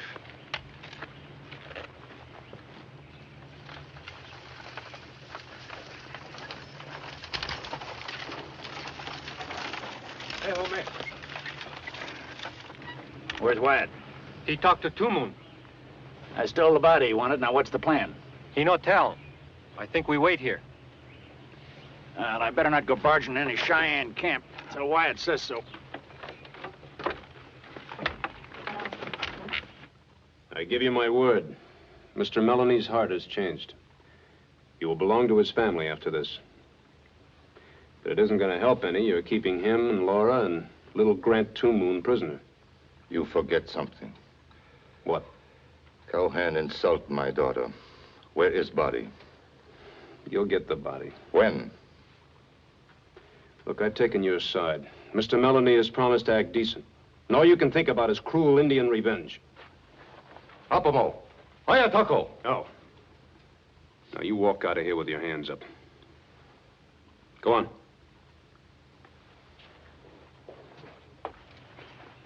Pechi Tanopa. Now, I'm taking the Melanies out of this camp. Any objections from you and you'll be shot. Now, tell your men to get in front of you and walk. Opanichi. Opanichi. Go on.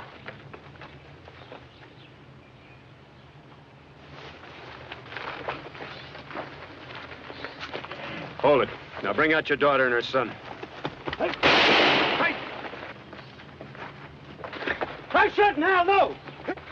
Hal, no shooting! Did you bring the man that Dick killed? He's back there in the wagon. Bring him here. I will look at him. Get Melanie and my grandson.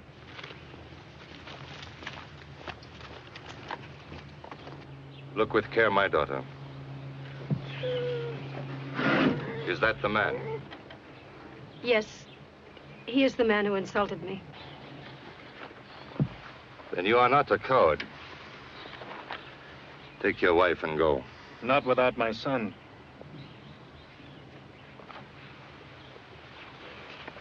Now tell your grandfather you will see him soon. You will all leave. Except Marshal Earp. All go.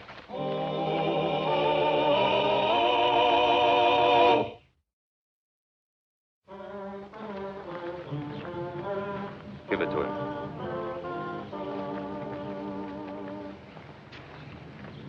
My daughter is still mine. She grabbed gun for fear you shoot. My grandson is mine.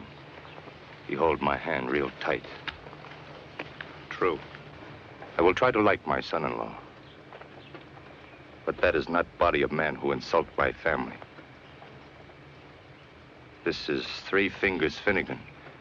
Your own men shoot him in Dodge City. Well, say this for Marshal Earp. He keep face like Indian. Check my hot dog. Check more hot dog. You think little Two Moon look like me? Yes, sir. I think there's a strong resemblance. Good.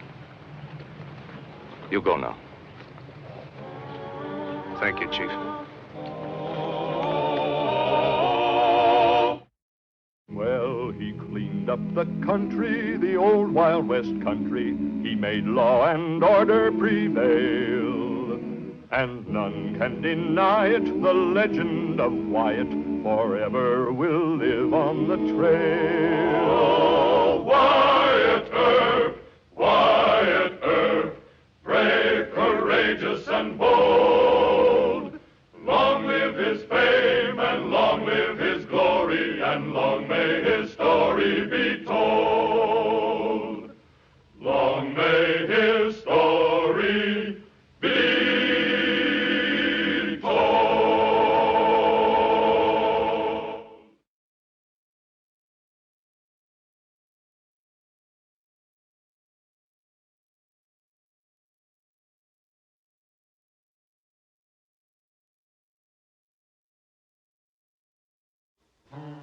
Wyatt don't really love you. No, you just made him feel sorry for you. This is Wyatt's affair, and mine. He's too much of a gentleman to tell you the truth. But we aim to save Wyatt from making a fool of himself. Grab her, Pat. He's going to marry me. We'll see about that. We'll see about that after we get you out of town. Wyatt Earp, brave, courageous, and bold. Long live his fame, and long live his glory, and long may his story be told. The Life and Legend of Wyatt Earp, starring Hugh O'Brien. Numerous young women set their caps for Wyatt Earp, the Marshal of Dodge City. But Wyatt, true to the memory of a youthful wife who died, was usually on guard against designing females. Then along came Miss Jenny Brandt, and on the Kansas frontier, men like Wyatt Earp believed in a code of chivalry which rendered them vulnerable.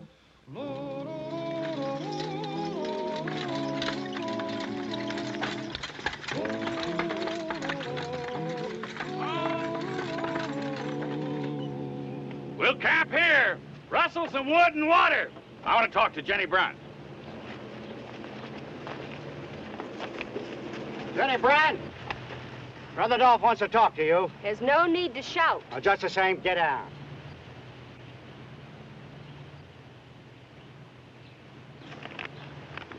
And here's Dodge City, about 5 miles. The gold shipments are transferred from the eastbound stages and freight wagons to the Santa Fe Railroad at Dodge. Jenny. Yes, sir. The marshal at Dodge is a bachelor and right good looking. Name of Earp. No, you send somebody else. I'm giving you the easiest part of this whole deal.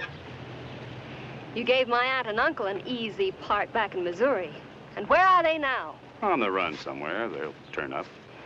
If the Pinkertons don't catch them. Oh. I don't like any part of this. A gang of robbers posing as true light missionaries. And you trying to use me as a hoodlum. No, Jenny, I only ask you to flirt with the Cowtown marshal till you get a tip-off on the gold. If you're too holy for this job, I don't want you in the outfit. Go get your things and get out of camp. But I paid you. Didn't you promise Uncle Late that you'd see me through to California? We need money. I'm bossing this outfit, and I can't let you get away with defying me. So you leave camp. Way out here in the middle of Kansas? It's your own choosing. I suppose so. All right, I'll do what you say. That's my girl. Oh, Jenny, if you'd only see eye to eye with me on... No. I'm to make eyes at the marshal. Isn't that the deal? Yes, that's the deal.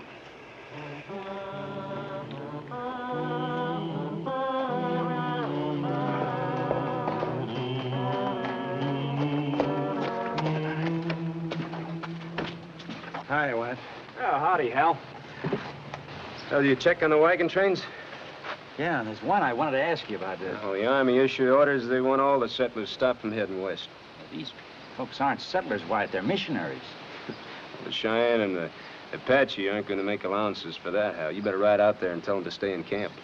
They tell me on the trail these folks are known as new lighters. No, not new lighters. They're called true lighters. All right out there. Hey, where are they? About 3 or 4 miles east. Right. Thanks, Wed.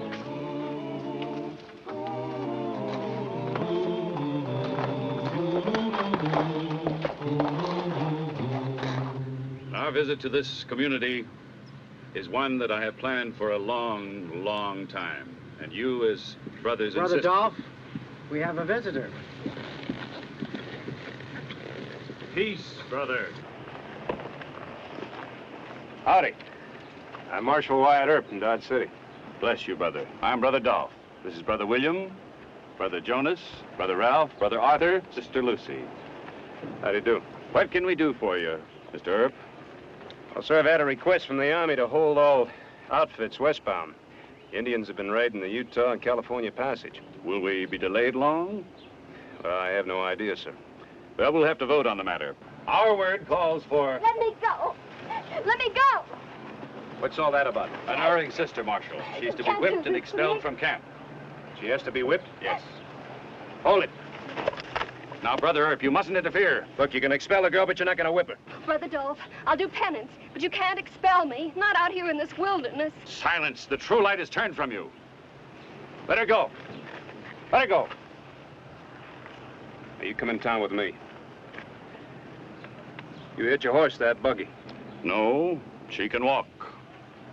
Whipping is an assault and battery charge in this state. You all want to go to jail? Please, Marshal. Never mind the buggy. I can walk. No. I'll give you 2 minutes. Our word does not allow us to quarrel with the law. Hitch the buggy. Thank you. I'll send your buggy back later.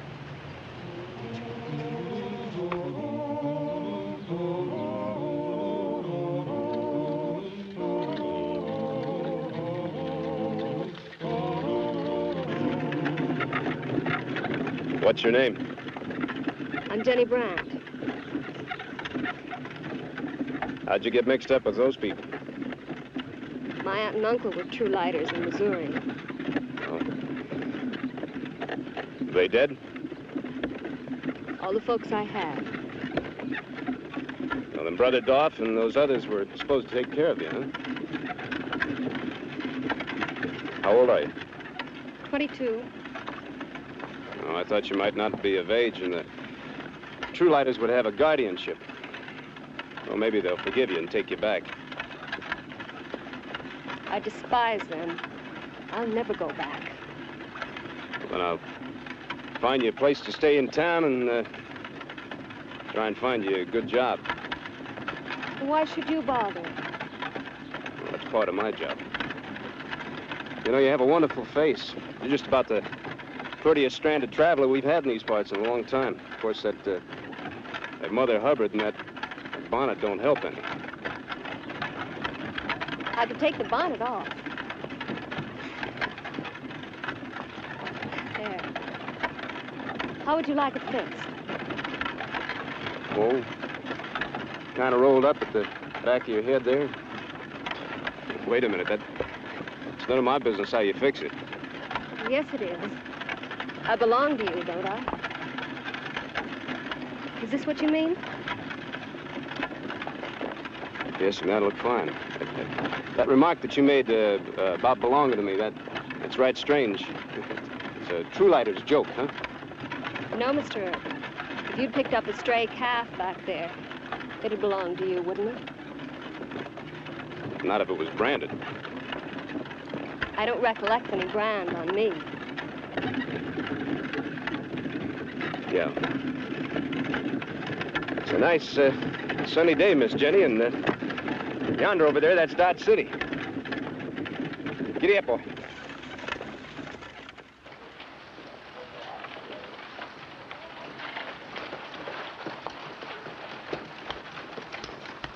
Oh. Now, we'll go in here and see Mayor Kelly. I'm sure he can find you a decent job. Anything you say. Howdy, Marshal. Remember me? Well, howdy, Sheriff. Miss Brandt, I present Sheriff Masterson. How do you do? How do you do? Oh, I think I'm going to like it here. I hope so. We'll see you later, Mr. Masterson.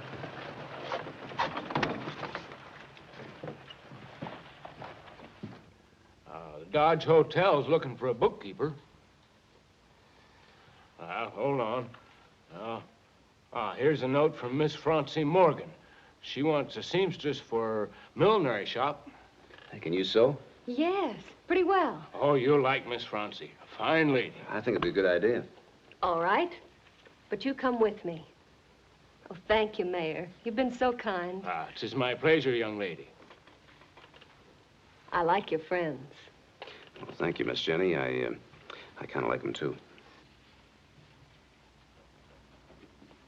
Oh, hello, Bat. Anything new? Yeah. Who's that new girl Wyatt's toting around? Oh, you mean Miss Jenny Brandt? Yeah. Why, she's... She's who? Well, she's... What? Well, who is she?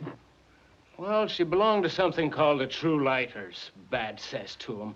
They were gonna flog her with a bullwhip. Oh, and Wyatt came to the rescue, huh? And you should have marked the way she looked at Wyatt.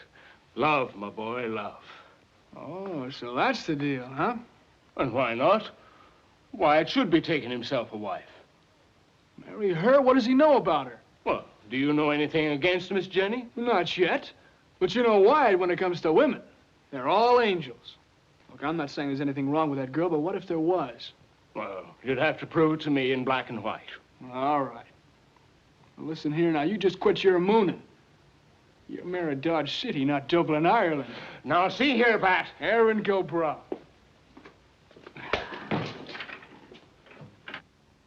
This is our very latest spring model, Mr. Earp. Isn't it beautiful? Well, I'm sure she's ready by now. I'll just see. Need any help, dear? Oh, thanks. I can manage. Oh, it's beautiful. Just beautiful. My dear, she is beautiful, and I do need her so.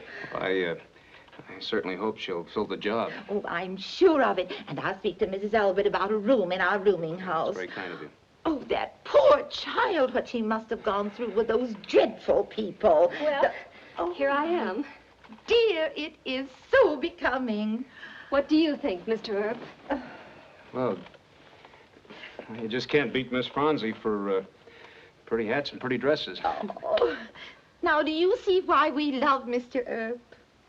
Yes, I do. Miss Morgan is way behind in the shop, so I'll start work.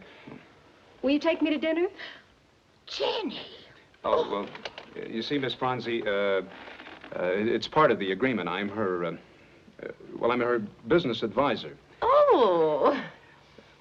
I'll see you at 7 o'clock. 7. Well, busy hands make busy people.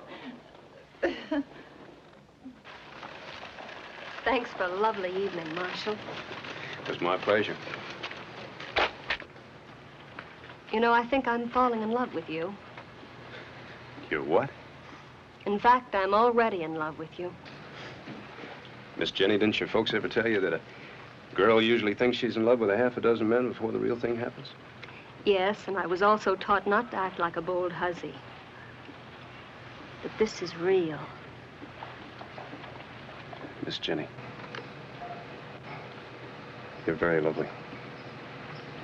But I'm a public officer, and this is a public street. That means you're not in love with me. I came along and tried to help you out of a bad situation. I get paid for looking after travelers. Now, Miss Franzie's probably peeking out of that window right now. You better skedaddle inside. Yes, sir. This is a gossipy town. A girl can't afford to get herself talked about. Good night, Miss Jenny. Good night, Marshal.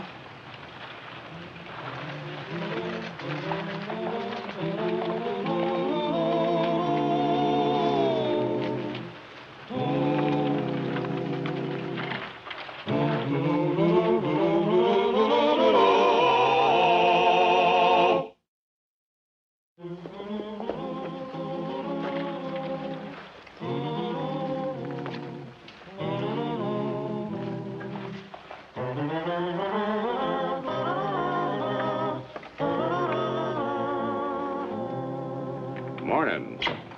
You get out of here. Miss Morgan will be back from the bank any minute. I sent you after something. There hasn't been time. We was watching you last night. I see. Maybe you figured to run out on us and join up with Mr. Earp. Maybe. Well, it won't work. I'd have to tell him all about you. Oh, Dolph, please. You get that information. Get it today. If I do, will you promise not I to... promise nothing. You come back to camp with that gold shipment time. You'll be an outlaw, same as the rest of us. Then we'll see if the great Marshal Earp can... Wait. I'll send you the gold layout, but I'm not coming back to camp. Not ever. Why, you... Hold it. You're short in this town, Brother Dolph. Now, you get out of Dodge and stay out. Who you getting so tough with? Dolph, Wyatt, please, stop it. Dolph was just trying to get me to go back to camp. Stay out of this, Jenny. Now, you keep away from her, you understand? Peace, brother. If Jenny set herself against the word, I can't stop her. We had to give her a chance to repent. Well, you just keep away from her. Oh, my goodness, what happened?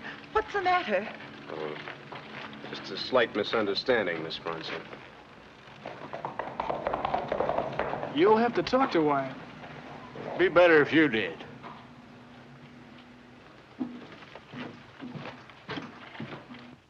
The whole town's talking. If a man gets a girl talked about, by golly, he's compromised her. And to protect that girl's honor, it means only one thing: marriage. Oh, that's true. And the only question is, do you love her enough to marry her, or don't you? Well, I'm not sure. Well, then you're really not in love with her. Not sure. The only decent thing to do is persuade Miss Jenny to leave Dodge. Out here, you know, folks don't tolerate a man trifling with a decent girl's affections. You know that. Oh, yes, sir, Sheriff. Say, do you think it might be all right if I lend Miss Jenny enough money to get back to Missouri?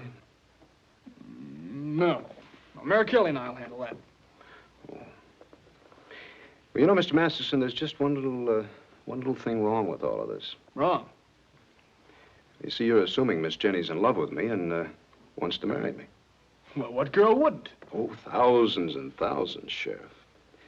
I'm just not the lady killer that you are.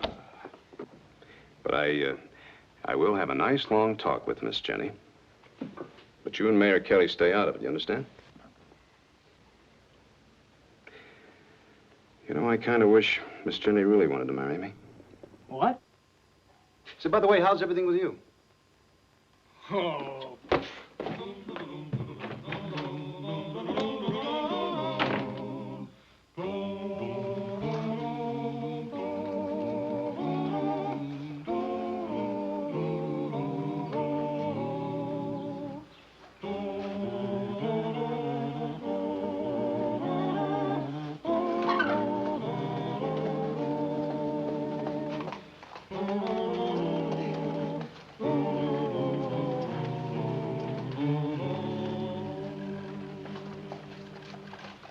Hi. Can I join the picnic? Oh, of course. I haven't much left, though. One hard-boiled egg and a pickle. I guess I ought to be over there helping the boys unload the gold. Oh, is that what it is? Yeah, it's a Wells Fargo shipment from California. Are you hungry? We can go back to the boarding house and I'll fix you a real lunch. Oh, no, thanks. I've had lunch. Jenny, This is wrong, you know. A lot of people saw you and Dolph and me. Yeah, I guess so. Miss Morgan says I'm to stop tagging after you. She's right. You just forget about last night. I acted silly. Were you acting? No, I wasn't acting. I meant it. You've been kind to me. That's never happened before. I am in love with you, and I always will be, a little. But I promise to stop tagging after you. I'll nod when we meet and say, "Hello, Marshal Earp," and you say, "Howdy, Miss Brandt." That'll fix everything, huh? You're still in some kind of trouble. It has something to do with Brother Dolph and those people out there at the camp, hasn't it? Thanks, Marshal, but you run along and help with the gold. Train won't wait. We don't ship until 7:40 tomorrow morning. Dolph has some hold over you. I What is it? If I thought you loved me, I'm sorry. It's Marshall Earp and Miss Brandt. I still think you ought to tell me the whole truth. A girl would be stupid to do that until after the wedding. Some girls don't tell even then. But I would. After the wedding. Is that a proposal? You are a strange little character. I thank you for the compliment. So long, Jenny.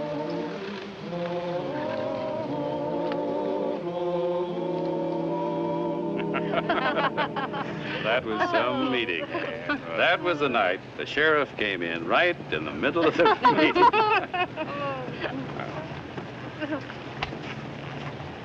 Note from Jenny, boss. Yeah. Gold shipment will be loaded on 7:40 Express tomorrow morning. I think I can fix it so Wyatt's friends will hustle me out of Dodge. He'll probably go after us, leaving only his deputies, Jenny. I told you she'd come around to her senses. About time. Well, we'll wear cowhand clothes and masks. If Jenny can send Earp on a wild goose chase, this ought to be a real easy job.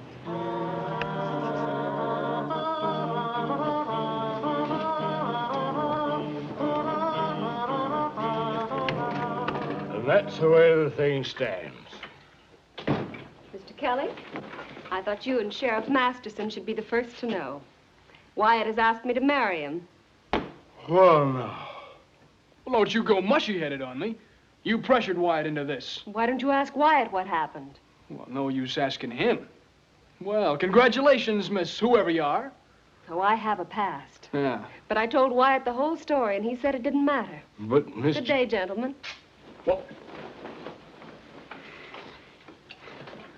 Oh, the poor darling. For the past. For the past? What can we do? Well, she's leaving Dodge with us. You mean kidnapping? Abduction? No, use your head. Well, I'm sheriff of Ford County. We're only arresting her as a witness in a case of Topeka. Good. But when? Tomorrow morning. Early. Wyatt does night patrol and sleeps late.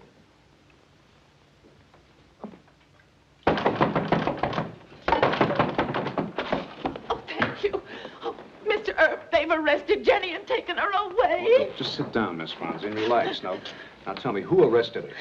That and Jim Kelly. Oh, well, look, don't worry about it. We'll get her back. Now, Hal, take one of the boys and go after him. Did Mr. Masterson say where they were headed? Topeka. She's a witness. Oh, the poor child. Topeka Trail, go on. Oh, what about Never mind about that. The boys and I will take care of it. All right. Oh, imagine arresting a nice girl like Jenny. Just relax, honey. Just relax. We'll get her back. Now, here, have some coffee. Oh, no, I couldn't take a thing. Thank you.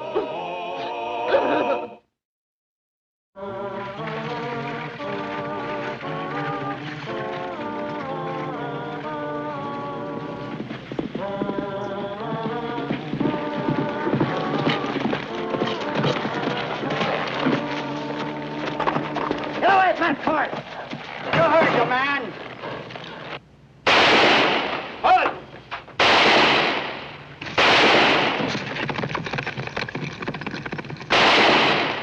He's mine!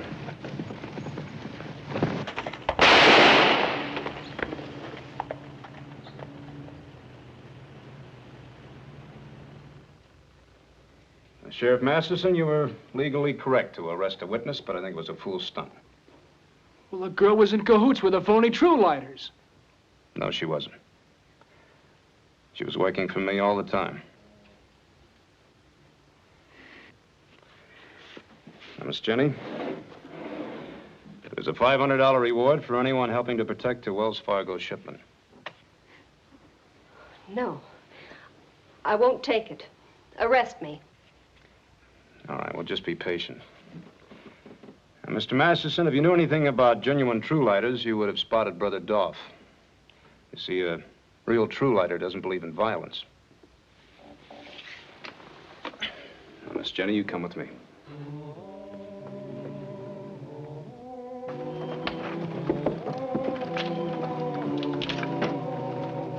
Charlie? Thank you.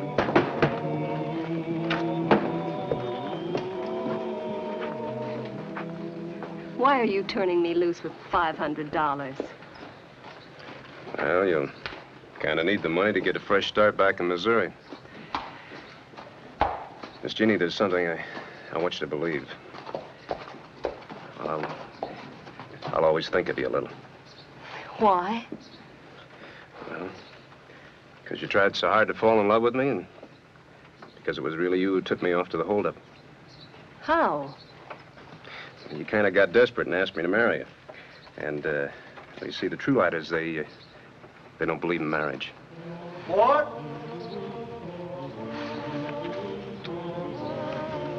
Goodbye, man.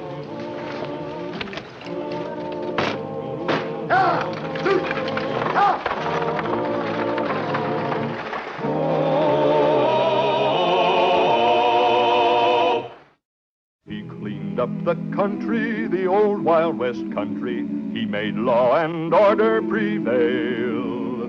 And none can deny it, the legend of Wyatt forever will live on the trail. Oh, Wyatt Earp, brave, courageous, and bold. Long live his fame, and long live his glory, and long may his story be told.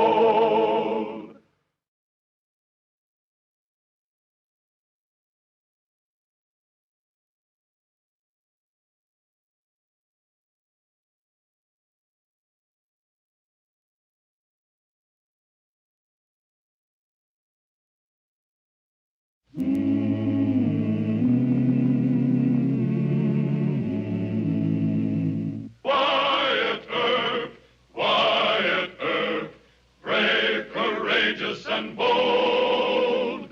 Long live his fame, and long live his glory, and long may his story be told.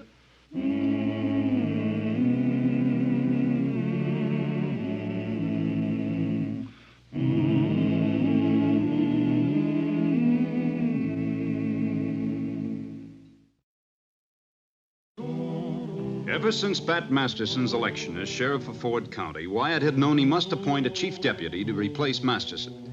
Bat had proved himself with guns and fists. In Wyatt's absence, the hoodlums of Dodge City respected Masterson. Any other man named chief deputy would have it tough. Here you leaving town, Wyatt.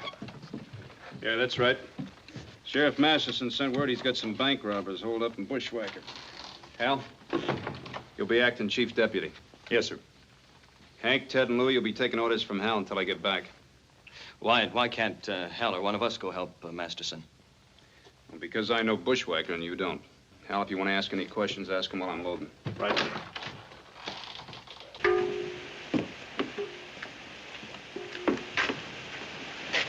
The boys are right, Wyatt. This is no time to leave town.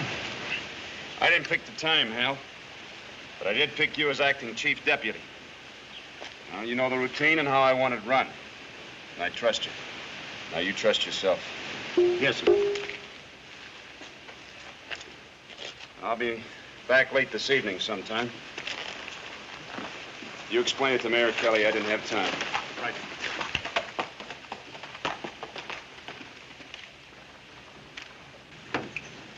Congratulations, Chief. Yeah, you deserved it. Thanks, fellas. The appointment's only temporary. Now, what else you got in your mind? Well, Ted's been griping that his patrol's rougher than mine, so I thought I'd swap him. If it's all right with you. No.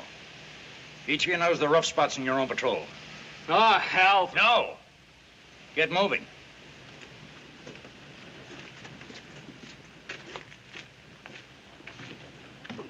Hal. Yeah, Louis. Today might be a rough one. Aren't you going to swear in a couple extra deputies? With Wyatt out of town, it'll take at least 2 guns to make up for him. Huh? I said it'll take at least 2 guns to make up for him. And you always want to do things your way. You admit you're short-handed. Why don't you let me swear in some special deputies? Mr. Mayor, special deputies are all right in a posse, but they're no good here. They just make extra business for the undertaker. Indeed, now. Indeed, now. Now, cowhands have no respect for special deputies. They doubt that they're going to risk their lives just for a couple of days of extra work. Come on, Hal, we'll go get the drunks. Now, Wyatt, speaking of undertakers... In the hoodlum South, the line respect us, sure. But they ain't scared of us like they're scared of Wyatt. If I was you, I'd swear in 4 extra men. No. Huh? No, Wyatt doesn't approve of special deputies in town. Neither do I. Check the saloons. Just as you say, Chief. Louis thinks Wyatt should have made him chief deputy. In a tight spot, will he let me down? What is this now, Hal? Wyatt's riding out of town. When'll he be back? Tonight, Mr. Mayor, he went to help Sheriff Masterson. And he left you in charge? Yes, sir. Oh, word sure gets around fast. The Snaky W outfit just hit town, and they're all wearing guns. Where are they? The Alhambra Saloon. I'll swear in some special deputies. No, sir. What? Snaky W's not so tough. I'll make them check their guns. Oh, now, Hal. Maybe I hurt your feelings. You're better than average with a gun, but you ain't Wyatt Earp. I know that, Mr. Mayor, but the Snaky W's ain't Wyatt Earp either. Excuse me.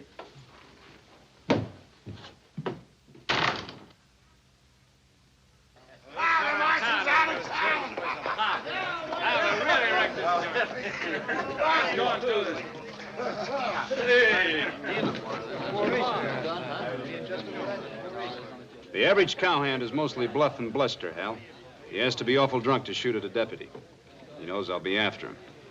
But when you do move on a gun-toter, move steady and in a straight line. See Wyatt Earp's not telling. Where's the savage Take that gun. Let's get her. Well, if it ain't one of Earp's little boys. Oh. Hey. That deputy.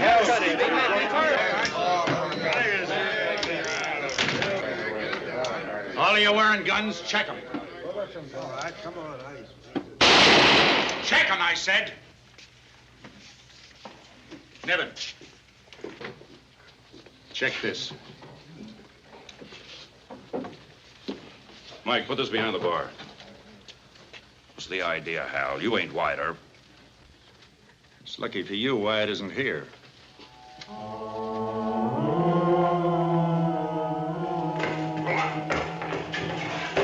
I warned you once, Nevin. If they don't check your guns, you send word to me pronto, you understand? Yes, Marshal. I'm closing you for a couple of days.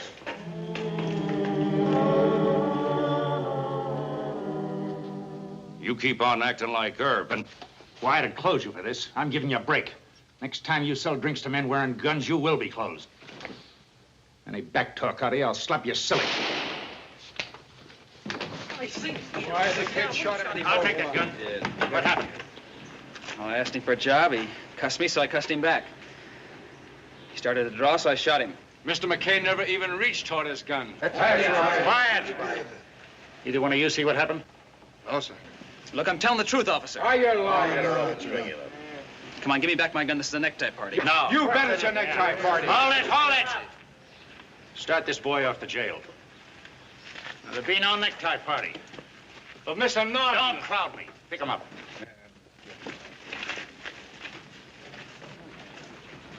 That was close. But Ted and Hank backed me up. I know why they'd think I'm doing right. Now, I don't care how much money these cattlemen bring into Dodge City, Mr. Kelly. I'm running the marshal's office until I'm fired. Well, I don't think you should... Marshal Earp is right, gentlemen. Now, you can always lynch a man, but if he's innocent, you can't bring him back to life. Now, I told you I'm investigating the case. Any of you want to doubt my word, we'll step outside. No, Wyatt. Now, gentlemen, I promise you a fair and square investigation. Now, just come along, and we'll let Marshal Earp handle this. That's right.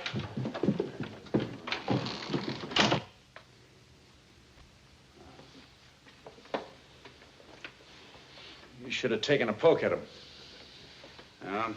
Mr. Kelly's a friend of mine. He's got his problems, too. He'll try and get your job. Al, there are two things that a peace officer has to be ready to toss on the table. One's his job and the other's his life. We're still breathing.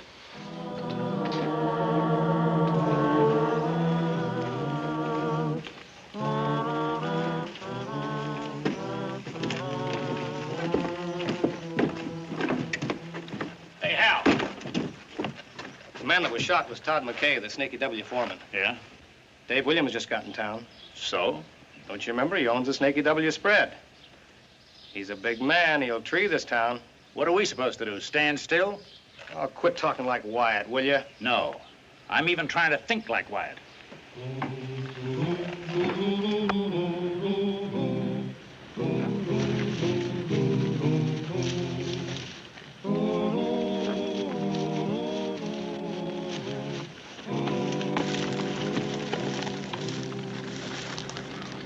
There they are. About 500 yards. Yeah. Well, you sure know this bushwhacker country. I never would have found them. About 7 of them. We're gonna have to spook them. Tie your horse off.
Drop that gun.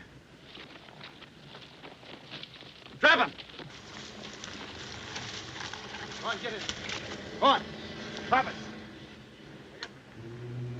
Go bring him over here. Go on. Lay him against that rock. Put a tourniquet on that arm. You start patching him up. Well, get over here. Well, I guess there won't be any train robbing for a while.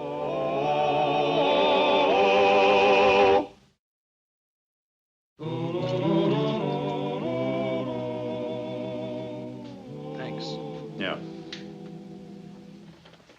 So, your name is Denny Kirk.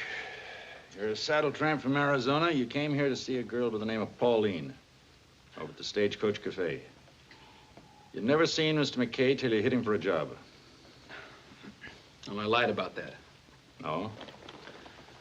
I had a row with him. How's that? Well, he got fresh with Pauline. I left my gun belt on my horse at the livery stable. When he cussed me, I said I wasn't big enough to fight him with my fist, but I'd gun him if he didn't quit bothering Pauline. Well, he just laughed at me.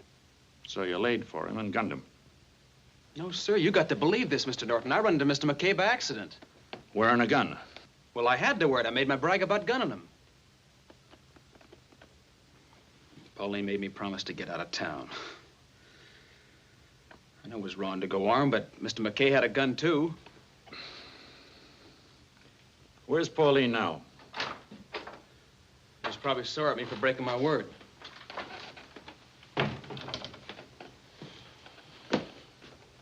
Where's this Marshal Earp that Pauline makes such a big hero of? He's out of town.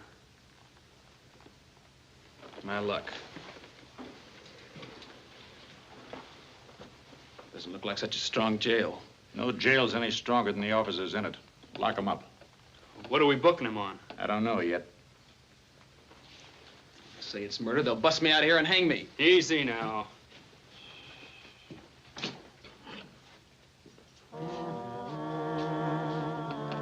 Wyatt. That's always Wyatt.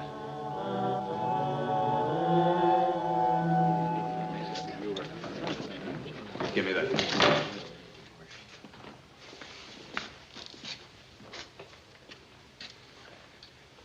He wasn't wearing a gun.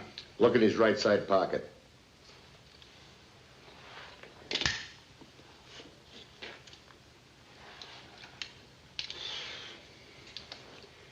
reach for this? No, but he was going to. All right, Two-Spot, you be at the inquest. Yes, Marshal. Get some of your men to take care of the body.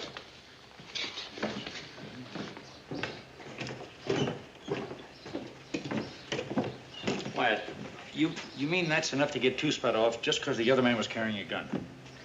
Well, Two-Spot was afraid, Hal. Now, all he's got to do is swear that he knew Mr. Averill was carrying a weapon. See, the law has got to recognize that a man who's in fear of his life can't be expected to act with steady nerve in a situation. A lot of peace officers don't understand that. We have to wait until a hoodlum actually starts his draw. That can be a long wait sometimes. Yeah, it sure can. You never take any chances with a man that's scared. You pity him, but you buffalo him real quick. Marshal Earp! Marshal Earp! Oh, you. Where's Marshal Earp? He's out of town on a case. You must be Miss Pauline from the cafe. Yes, I am. When will he be back? Tonight, I hope. Oh, that's not soon enough. Oh, there's mean talk downtown. You got Denny in there? Yep. Well, you've got to let him out, Mr. Norton. I brought his horse. He can run for it. I can't do that. Why can't you let him out? It was self-defense. I can testify. You see the shooting? I didn't have to see it. Denny was scared of that man. And so was I. He was really hounding me. He deserved killing. Marshal Earp would turn him loose. I know he would. Not right now. You're nothing but a deputy. This would have to happen with Marshal Earp out of town. I can pay you, Mr. Norton. I'll give you all the money I've saved. You trying to bribe me? Yes. They'll lynch Denny. Can't you understand that? Take it easy, Miss Pauline. Easy. I'm in love with him. What is your price for turning him loose? No price. You tell me all you know about the shooting. You mean from the start? You're very, very sweet, Miss Norton. Oh, no. Yes, you are, and you're smart, too. Now, look, I want you to do me a favor, will you?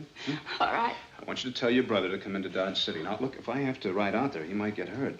And, well, or I might get hurt. Now, you wouldn't want that, would you? No. That's my girl.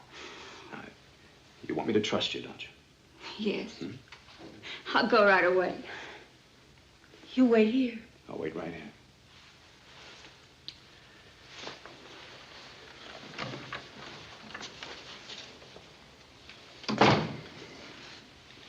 That's police work? I try to be patient with women, Hal. They get a dirty deal in this world. You know, I've seldom met a woman in trouble that wasn't put there by some man. Well, yes. Love? No, she's just lonesome. And she really hasn't got anybody to turn to. She doesn't want her brother hurt, and I don't want to have to ride out there and shoot him. Now, you put your trust in women. They'll help you in cases where 12 men would be no help at all.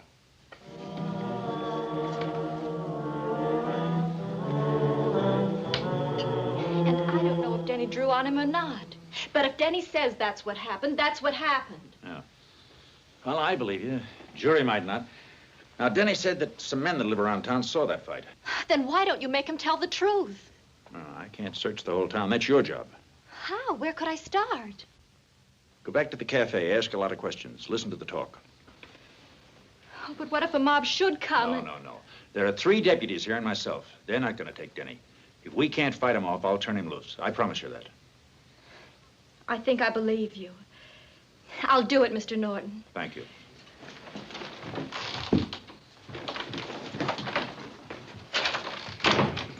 Is she tied up with that young scamp? She's in love with him. Well, Judge Tobin will be in on the 4 o'clock train. What's that mean, Mr. Mayor? Means quick trial for Danny Kirk. Oh, no, the jury isn't going to hang him. Main thing's to agree on a prison sentence and hustle that kid out of town. No, sir. Huh? I think Denny shot out of self-defense. Oh, indeed, now. Well, have you got any witnesses to prove it? I'm working on that right now, Mr. Mayor. You know Wyatt, he'd raise particular net of a thing like this. Wyatt? But you're acting, Marshal. I know. I'm trying to handle this the way I think he'd want me to. Wyatt isn't here. I don't mean to cast any reflections on you, but Earp and Masterson can throw real fear into those cattlemen. They aren't afraid of us.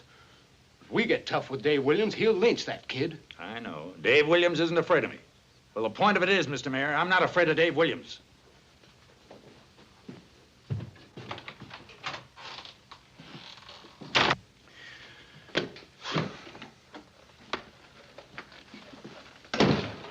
Something troubling you, Mr. Kelly?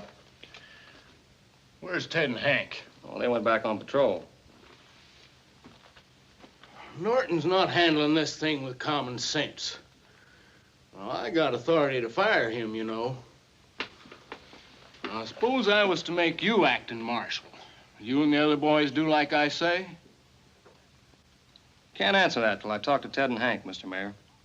Well, go talk to them and be quick about it. Yes, sir.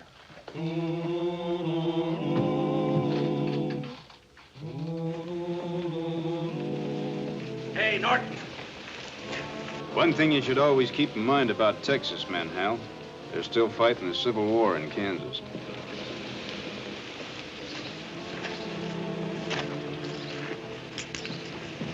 Eleven minutes to 4, I make it. You're almost 5 minutes slow. But that's natural. Did Jim Kelly tell you about trying that young punk? Yes, he did. You collecting a jury?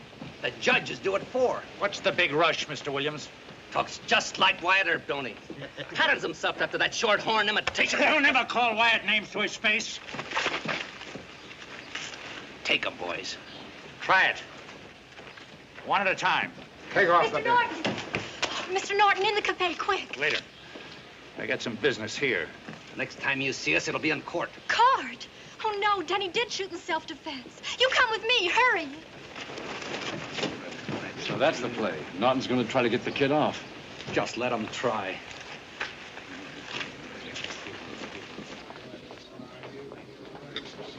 They're the ones, Marshal, these two. They saw it. I heard them talking. Well, Pauline must be loco, Hal. Nobody saw nothing. On your feet. You too. Well, what's it all about? Material witnesses. Try and get me some more. Come on.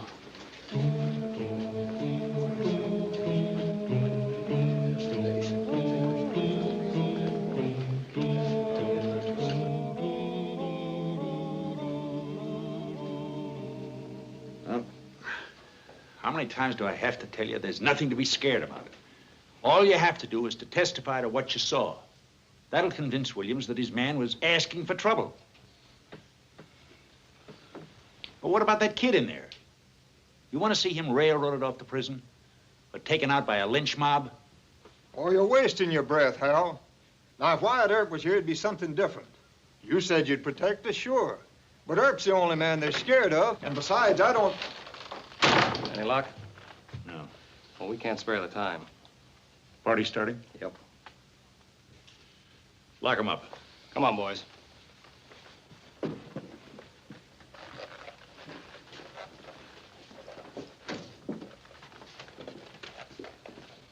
Starting early before Wyatt gets back.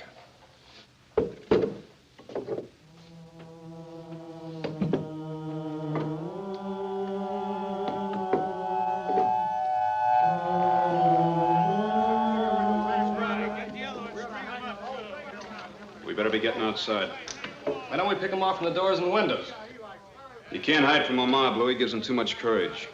From the sound of that mob out there, they got all the courage whiskey can give them. Yeah, well, drunk or sober, Hal, all mobs are alike. One gunslinger who's made up his mind to go all the way is a lot more dangerous than 50 men in a mob. At least it's been my experience. You can stay here if you want to, Louis. Louis always acts that way before a fight.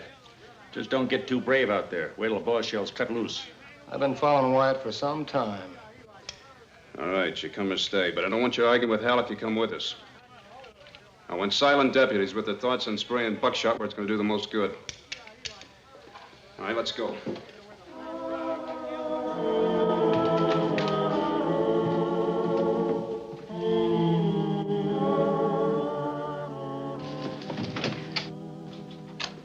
Hal, the Snaky W's are on their way across the plaza. We'll meet him on the outside. The kid said you promised to give him a gun. I changed my mind about that. Here's one for you. There's only about 15 of them. But I sure wish Wyatt was here. So do I. Why don't we use rifles and pick them off from cover? We can't do that. If we did, every cowhand in town would be shooting at us. Now, I'll do all the talking. Louis, you take the left, Hank the right, and Ted the center. Don't shoot until you hear me cut loose with that first barrel. That's close enough. Don't be a fool, Norton. Kelly lied about the judge. Judge Tobin missed the train. But we're on time. What happened to your other deputies? They missed the train, too?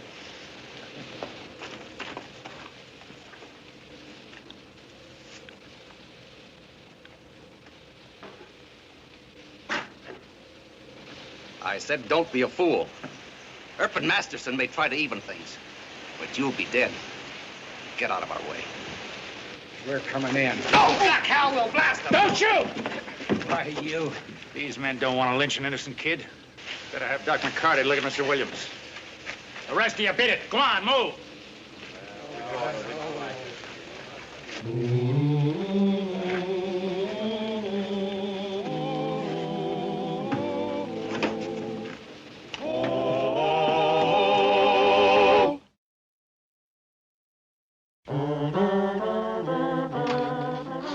Danny. Oh, Danny.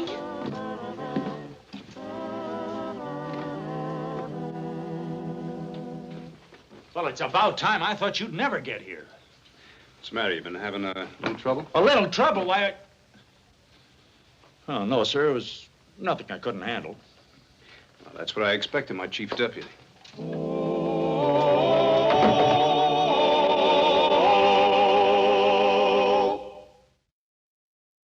Well, he cleaned up the country, the old Wild West country.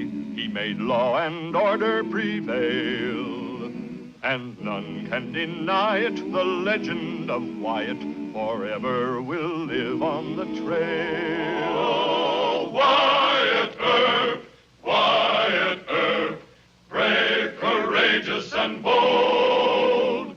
Long live his fame, and long live his glory, and long may his story be told. Long may his story be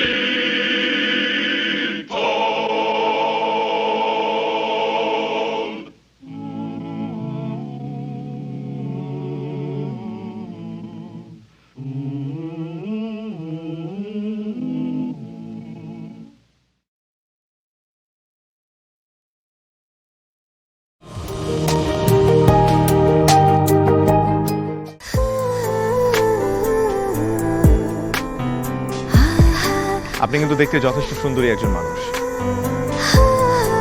দেখতে বেশ romantic, যেন শেক্সপিয়ারের নাটকের কোনো নায়িকার মতো। ভেবেছিলাম, কিন্তু আপনি তো পুরোটাই মর্মান্তিক। যে কোনো মানুষ আপনাকে দেখে মর্মাহত হতে পারে।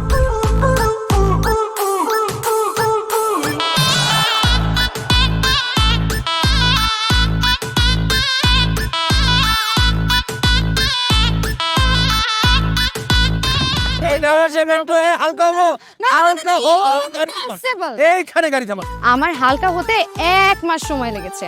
আপনার 1 মাস সময় লাগে? আমার হালকা হতে তো 1 মিনিট লাগে।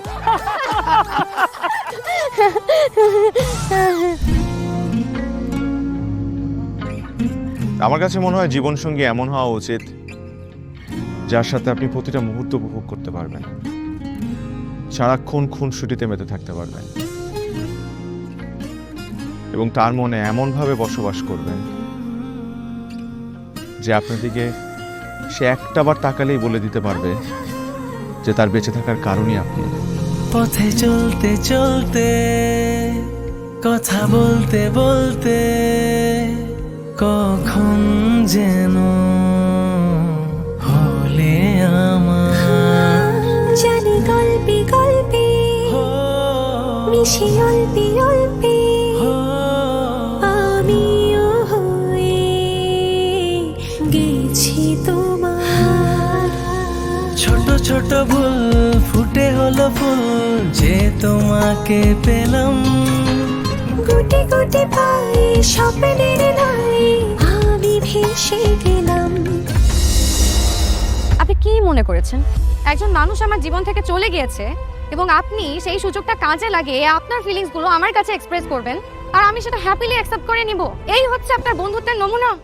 রোদের পাখি তোর শহরে, আমার মনের স্বপ্ন ঘিরে, ওরে পাখি ওরে সারাক্ষণ। তোর শহরে বৃষ্টি হলে ভিজে আমার মন।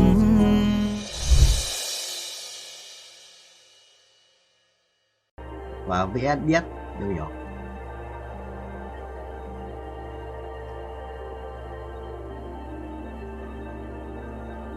Được mà nó cũng chuẩn chỉ chứ. Cái khổng lồ ấy. Chỉ lấy một cái đéo rồi nhét lên cái khổng lồ vậy thì sao?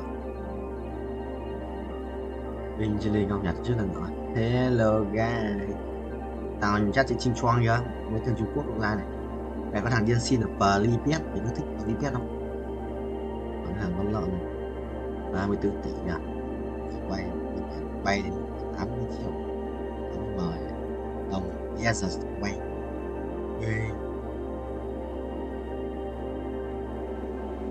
Rồi nguyên nhà, nếu giờ đánh nguyên nhà vào. Không, trên một con chỉ đấy. Như phải đét thì mấy con này ở dưới mình sẽ quay một cười nó chịu mà tắc kè này nhìn như cái nhái bên chia lên không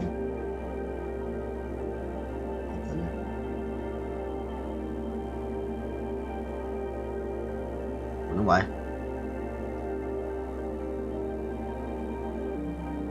nghe ngồi nghe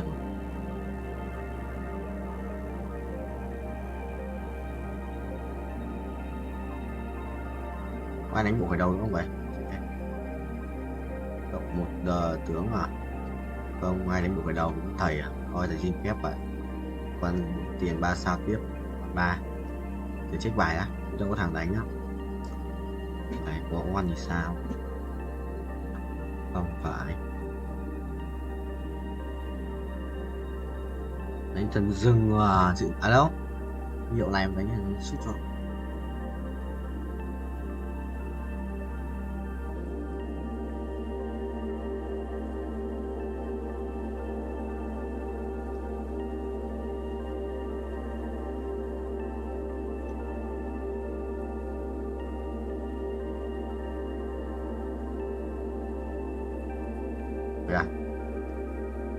Bên chi lên bay rồi 35 cuộc 35 và 35.000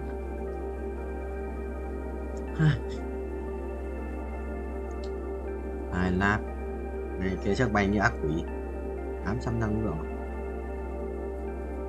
vì bớt 16 mà triệu quay kia qua này.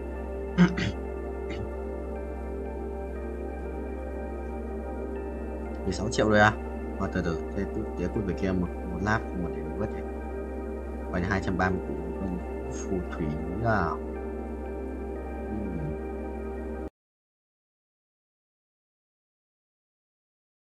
ভালোবাসা সুন্দর, ভালোবাসাও সুন্দর। মানুষ নিজের অজান্তেই ভালোবেসে ফেলে।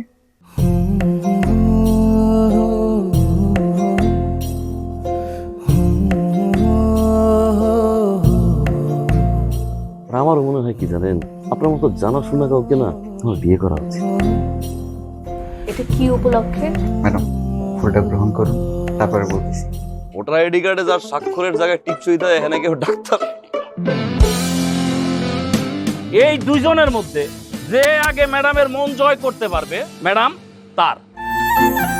একদিন না দেখলে তোমায় বন্ধু আন্ধার লাগে সব, তোমার এই প্রেমে এমনই টান। রোগীদের তো ডক্টরের কাছে আসলে ব্যথা কমে যায়, আপনি তো উল্টো হলো কেন? আপনি কি একটু উল্টা? তোমায় ছাড়িয়া যাব মরিয়া, তোমায় ছাড়িয়া যাব মরিয়া, যেও না বন্ধু আমার ভুলিয়া ভুলিয়া। আমার মনে হয় আমার সমস্যা কপালে। ম্যাডাম, আমার কপালে নেই, আমার কপালে আছে দাগ।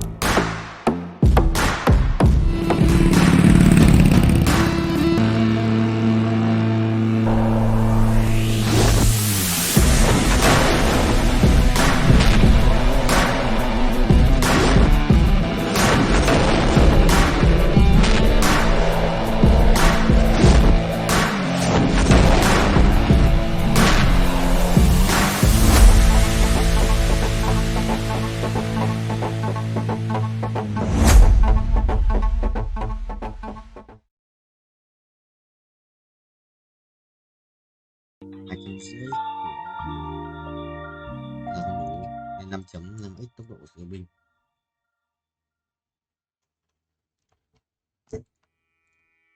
Binh không thầy ơi. Giống như củ sắn này. Gì vậy đây?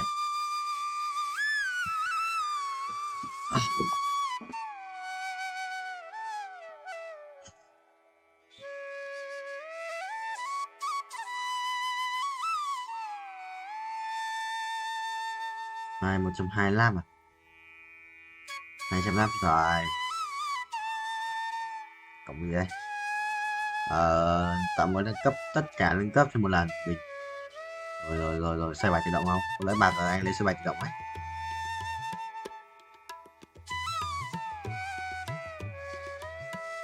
$185 à? Vách. Không được á.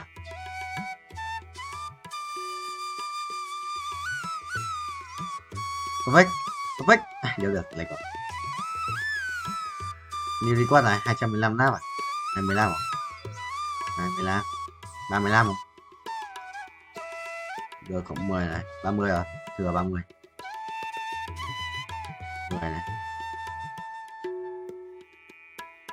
229 à? Đâu thì mà thừa 30. Không mua à? Đánh mày gì luôn. Thần tài này. Thần tài lên, ở chờ nhỉ?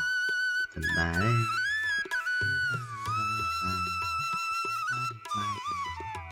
Thần tài đến. Bay. 120 à? Lần một lần. Lần một lượt bớt. Cái gì đấy? Máy lỗ à? Máy lỗ sao? Lỗ máy. Đéo vào đây. Không được rét à? Tự như thầy đặt tiền nó đã xuống à? Chợ Tết perfect good landing rồi à? 100 à? Thầy có thể chỉnh cho nó good landing mấy lượt rồi.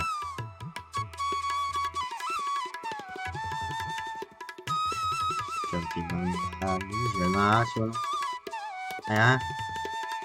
Vì nó để lệch chạy sang bên kia một tí.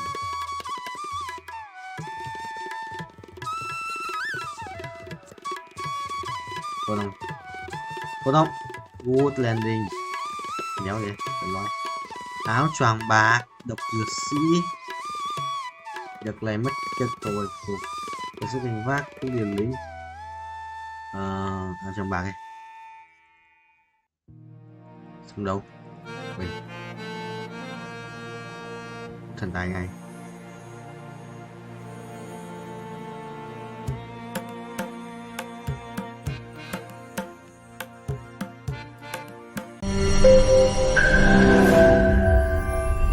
তোমাকে 15 লাখ টাকাই দিতে হবে। তুমি যদি দিতে না পারো তোমার বাবাকে কল দাও। তোমার যত জমি জিরাত বাড়িতে যা যা আছে এগুলো বেচা হইলেও তোমরা আমাদের টাকা পাই পাই করে শোধ করবা।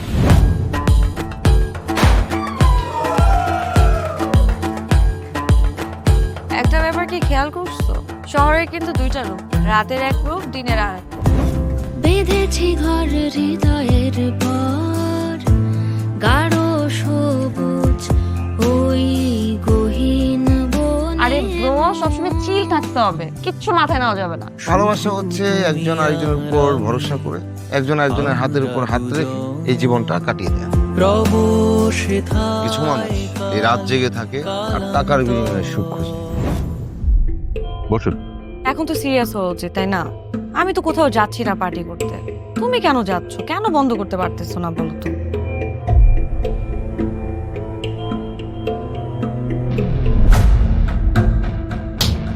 কার যে কোথায় সুখ সেটা তার প্রিয় মানুষটাও কখনো জানতে পারে।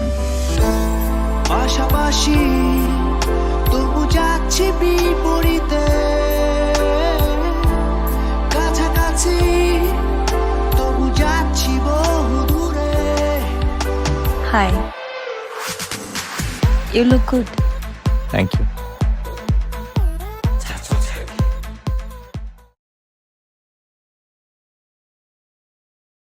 Này, sao thế nhỉ? Sao thế ít ít nhỉ? Nổ boom.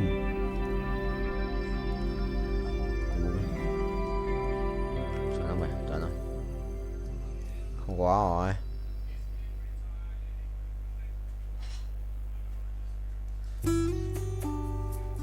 Rồi, cút.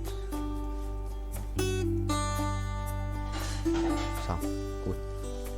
Meo meo meo meo meo meo meo. Cái gì đấy?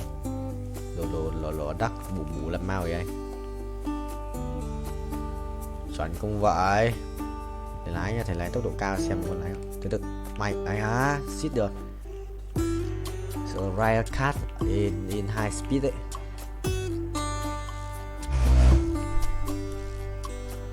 Chuẩn không? Chuẩn không? Hay á? Không được. Sửa tốc độ cao. Tốc độ cao đét mà.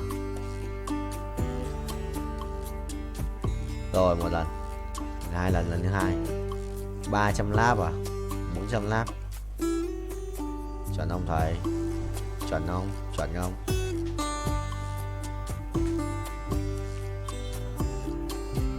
Chuẩn không? Chuẩn không? Ui ui, tốc độ cao đấy. 378 lap chứ 400.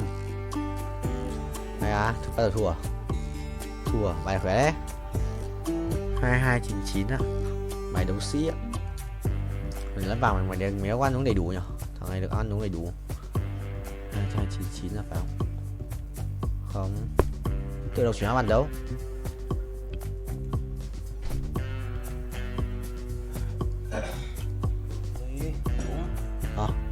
Đúng đi em. Đúng.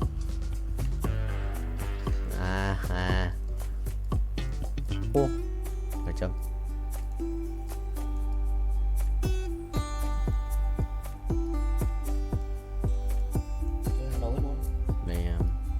Full rồi. Chuẩn bị ăn đi sang xuống dưới.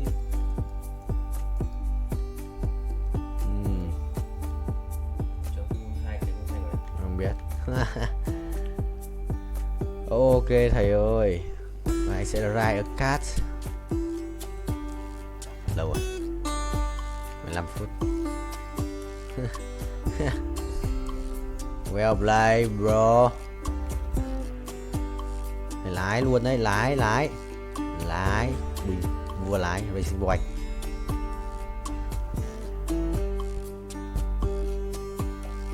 Nhốt luôn, chết không? Ngồi đi. Đéo đi à? Vào nó kèm rất sơ linh, đéo đủ mana là chết. Phải không? Cũng là khỏe rồi ra. Đấy cái bài gì với cả Nautilus 2 à?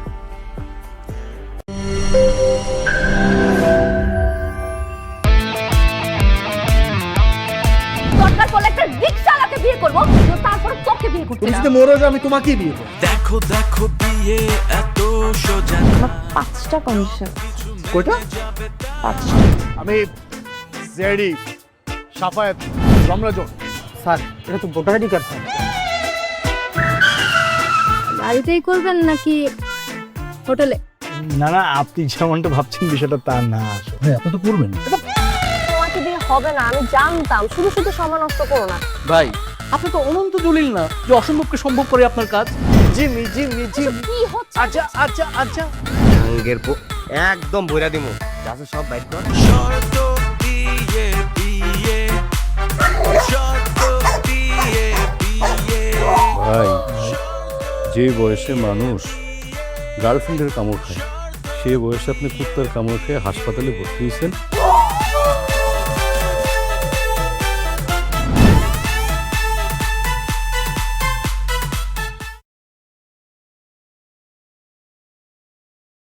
có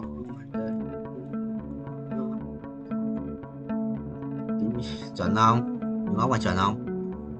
Ở đâu hàng số? Ủa Listen 2, Listen 2, Way 2. Quỷ nhở? Ơi, quỷ thế, khỏe đấy. Chịu ơi, xin đắt 2. Bay này quỷ quá. Ui dồi ôi, Andy 2 full đồ, Listen 2 full đồ, Way 2 full đồ. Thua. Để đánh được. Còn sao tao muốn quỷ đấy. Đâu, nó khác rồi. Bên thế đi. Nó lại bên anh. Rồi vì em đi đấy.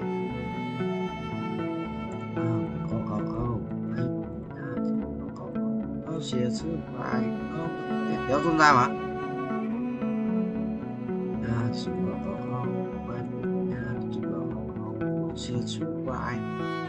Chuẩn không? Mình cần là 1 tiếng 11 phút.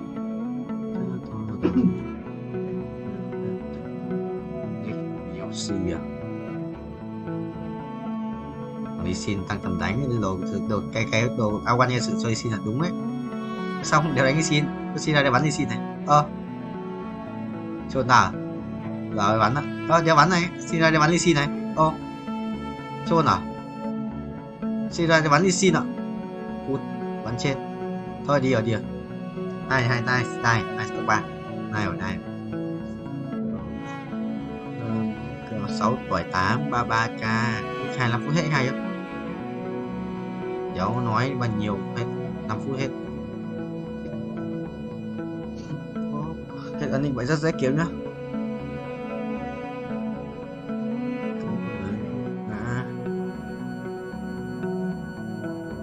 Về nhà chút xóa khi bầu trời còn không?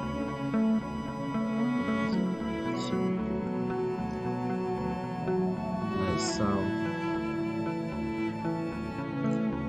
cần đấy.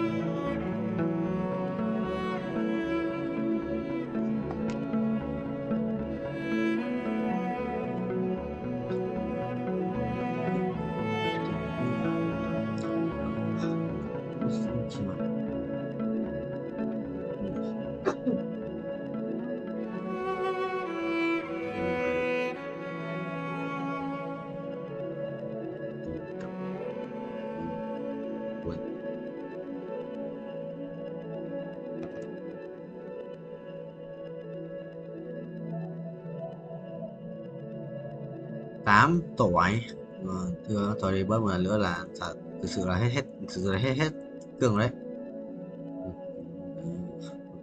Quyết nhau phải không? 1,7k cường sự cạn kiệt kinh tế.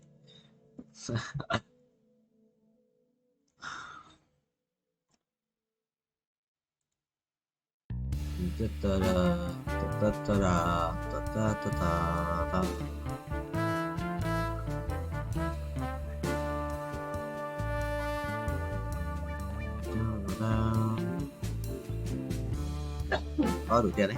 Rồi mua kiếm một xì này. Đủ tiền không? 100k. Được. Mấy chục quay, ca quay. Kéo như anh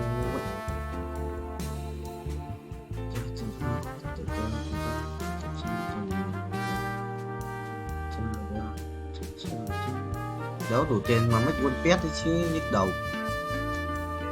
Vì cho sự im lặng mà cho sự mê mở về công nghĩa lặp lại thế nào.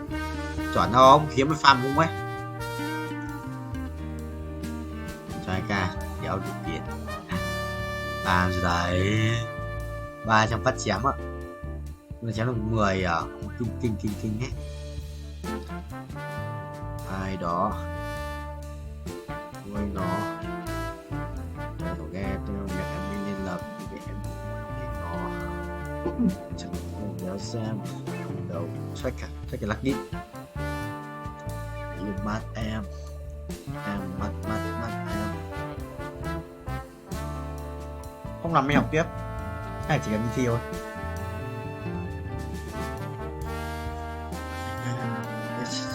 Mẹ đi chứ sự mình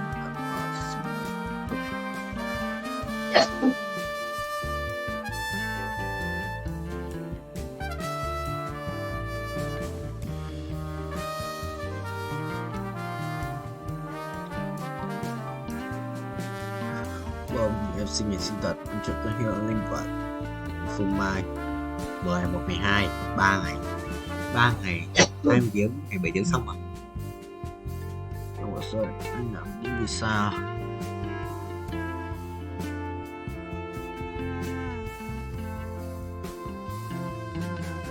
mình chuẩn bị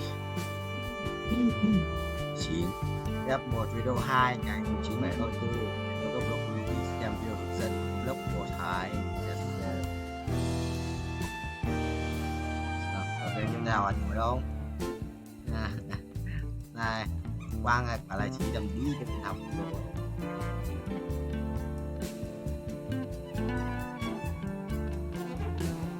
Bye bye.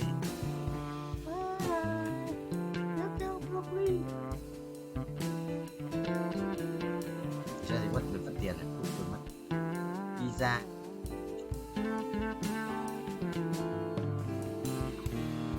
Lucky Block, Minecraft, phiên bản Zone Block.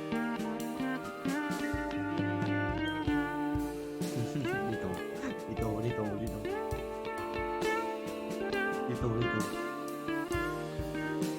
tù.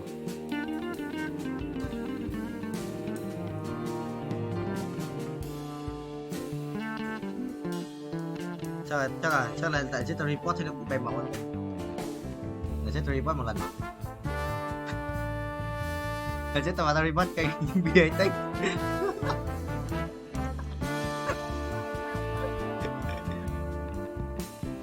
Chứ tao phải làm hả? Để chết tao report cái đấy.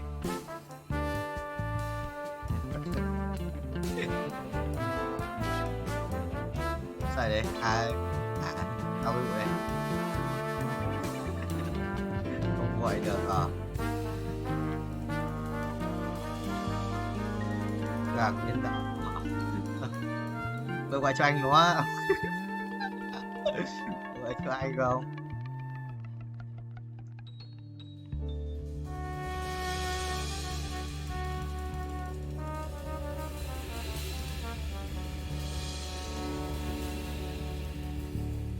Người là lãi à?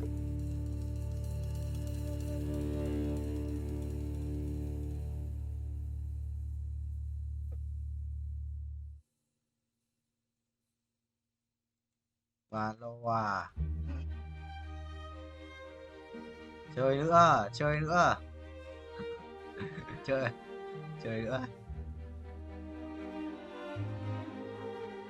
Tao bắn được cùng mà. Tao bạc một mà. Mua dùng đi khác thì mua bắn nữa. Có à vào luôn. Tao vào xong vậy, tao vào xong này, vào xong.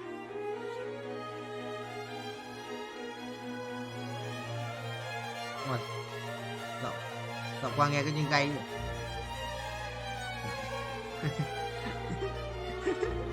Nghe đi hay thế.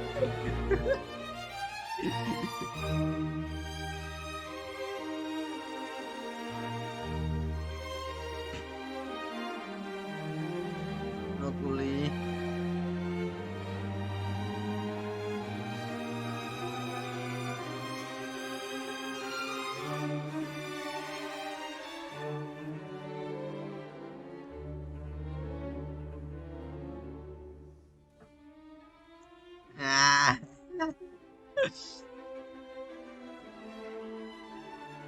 Đây chạy cho sật tút đi.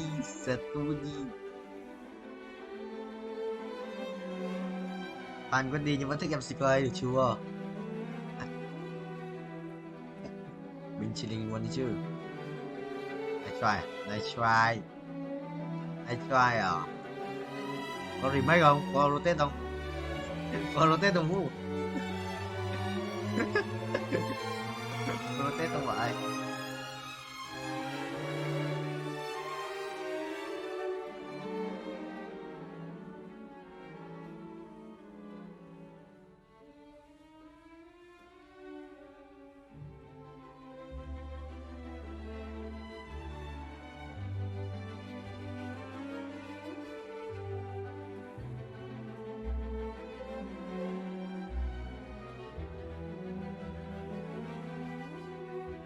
Chồng thất nghiệp đang bán ảnh nhạy cảm của vợ để kiếm tiền. Hay, nice, nice, nice, nice.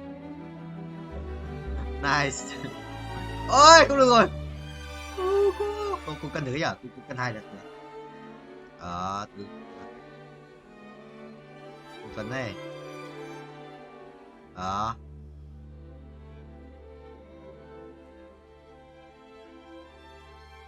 Cả ta.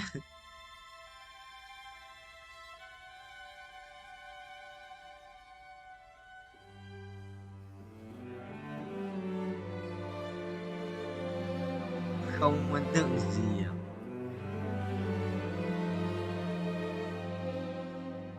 toxic. Được cái toxic điên, quỷ toxic như vũ.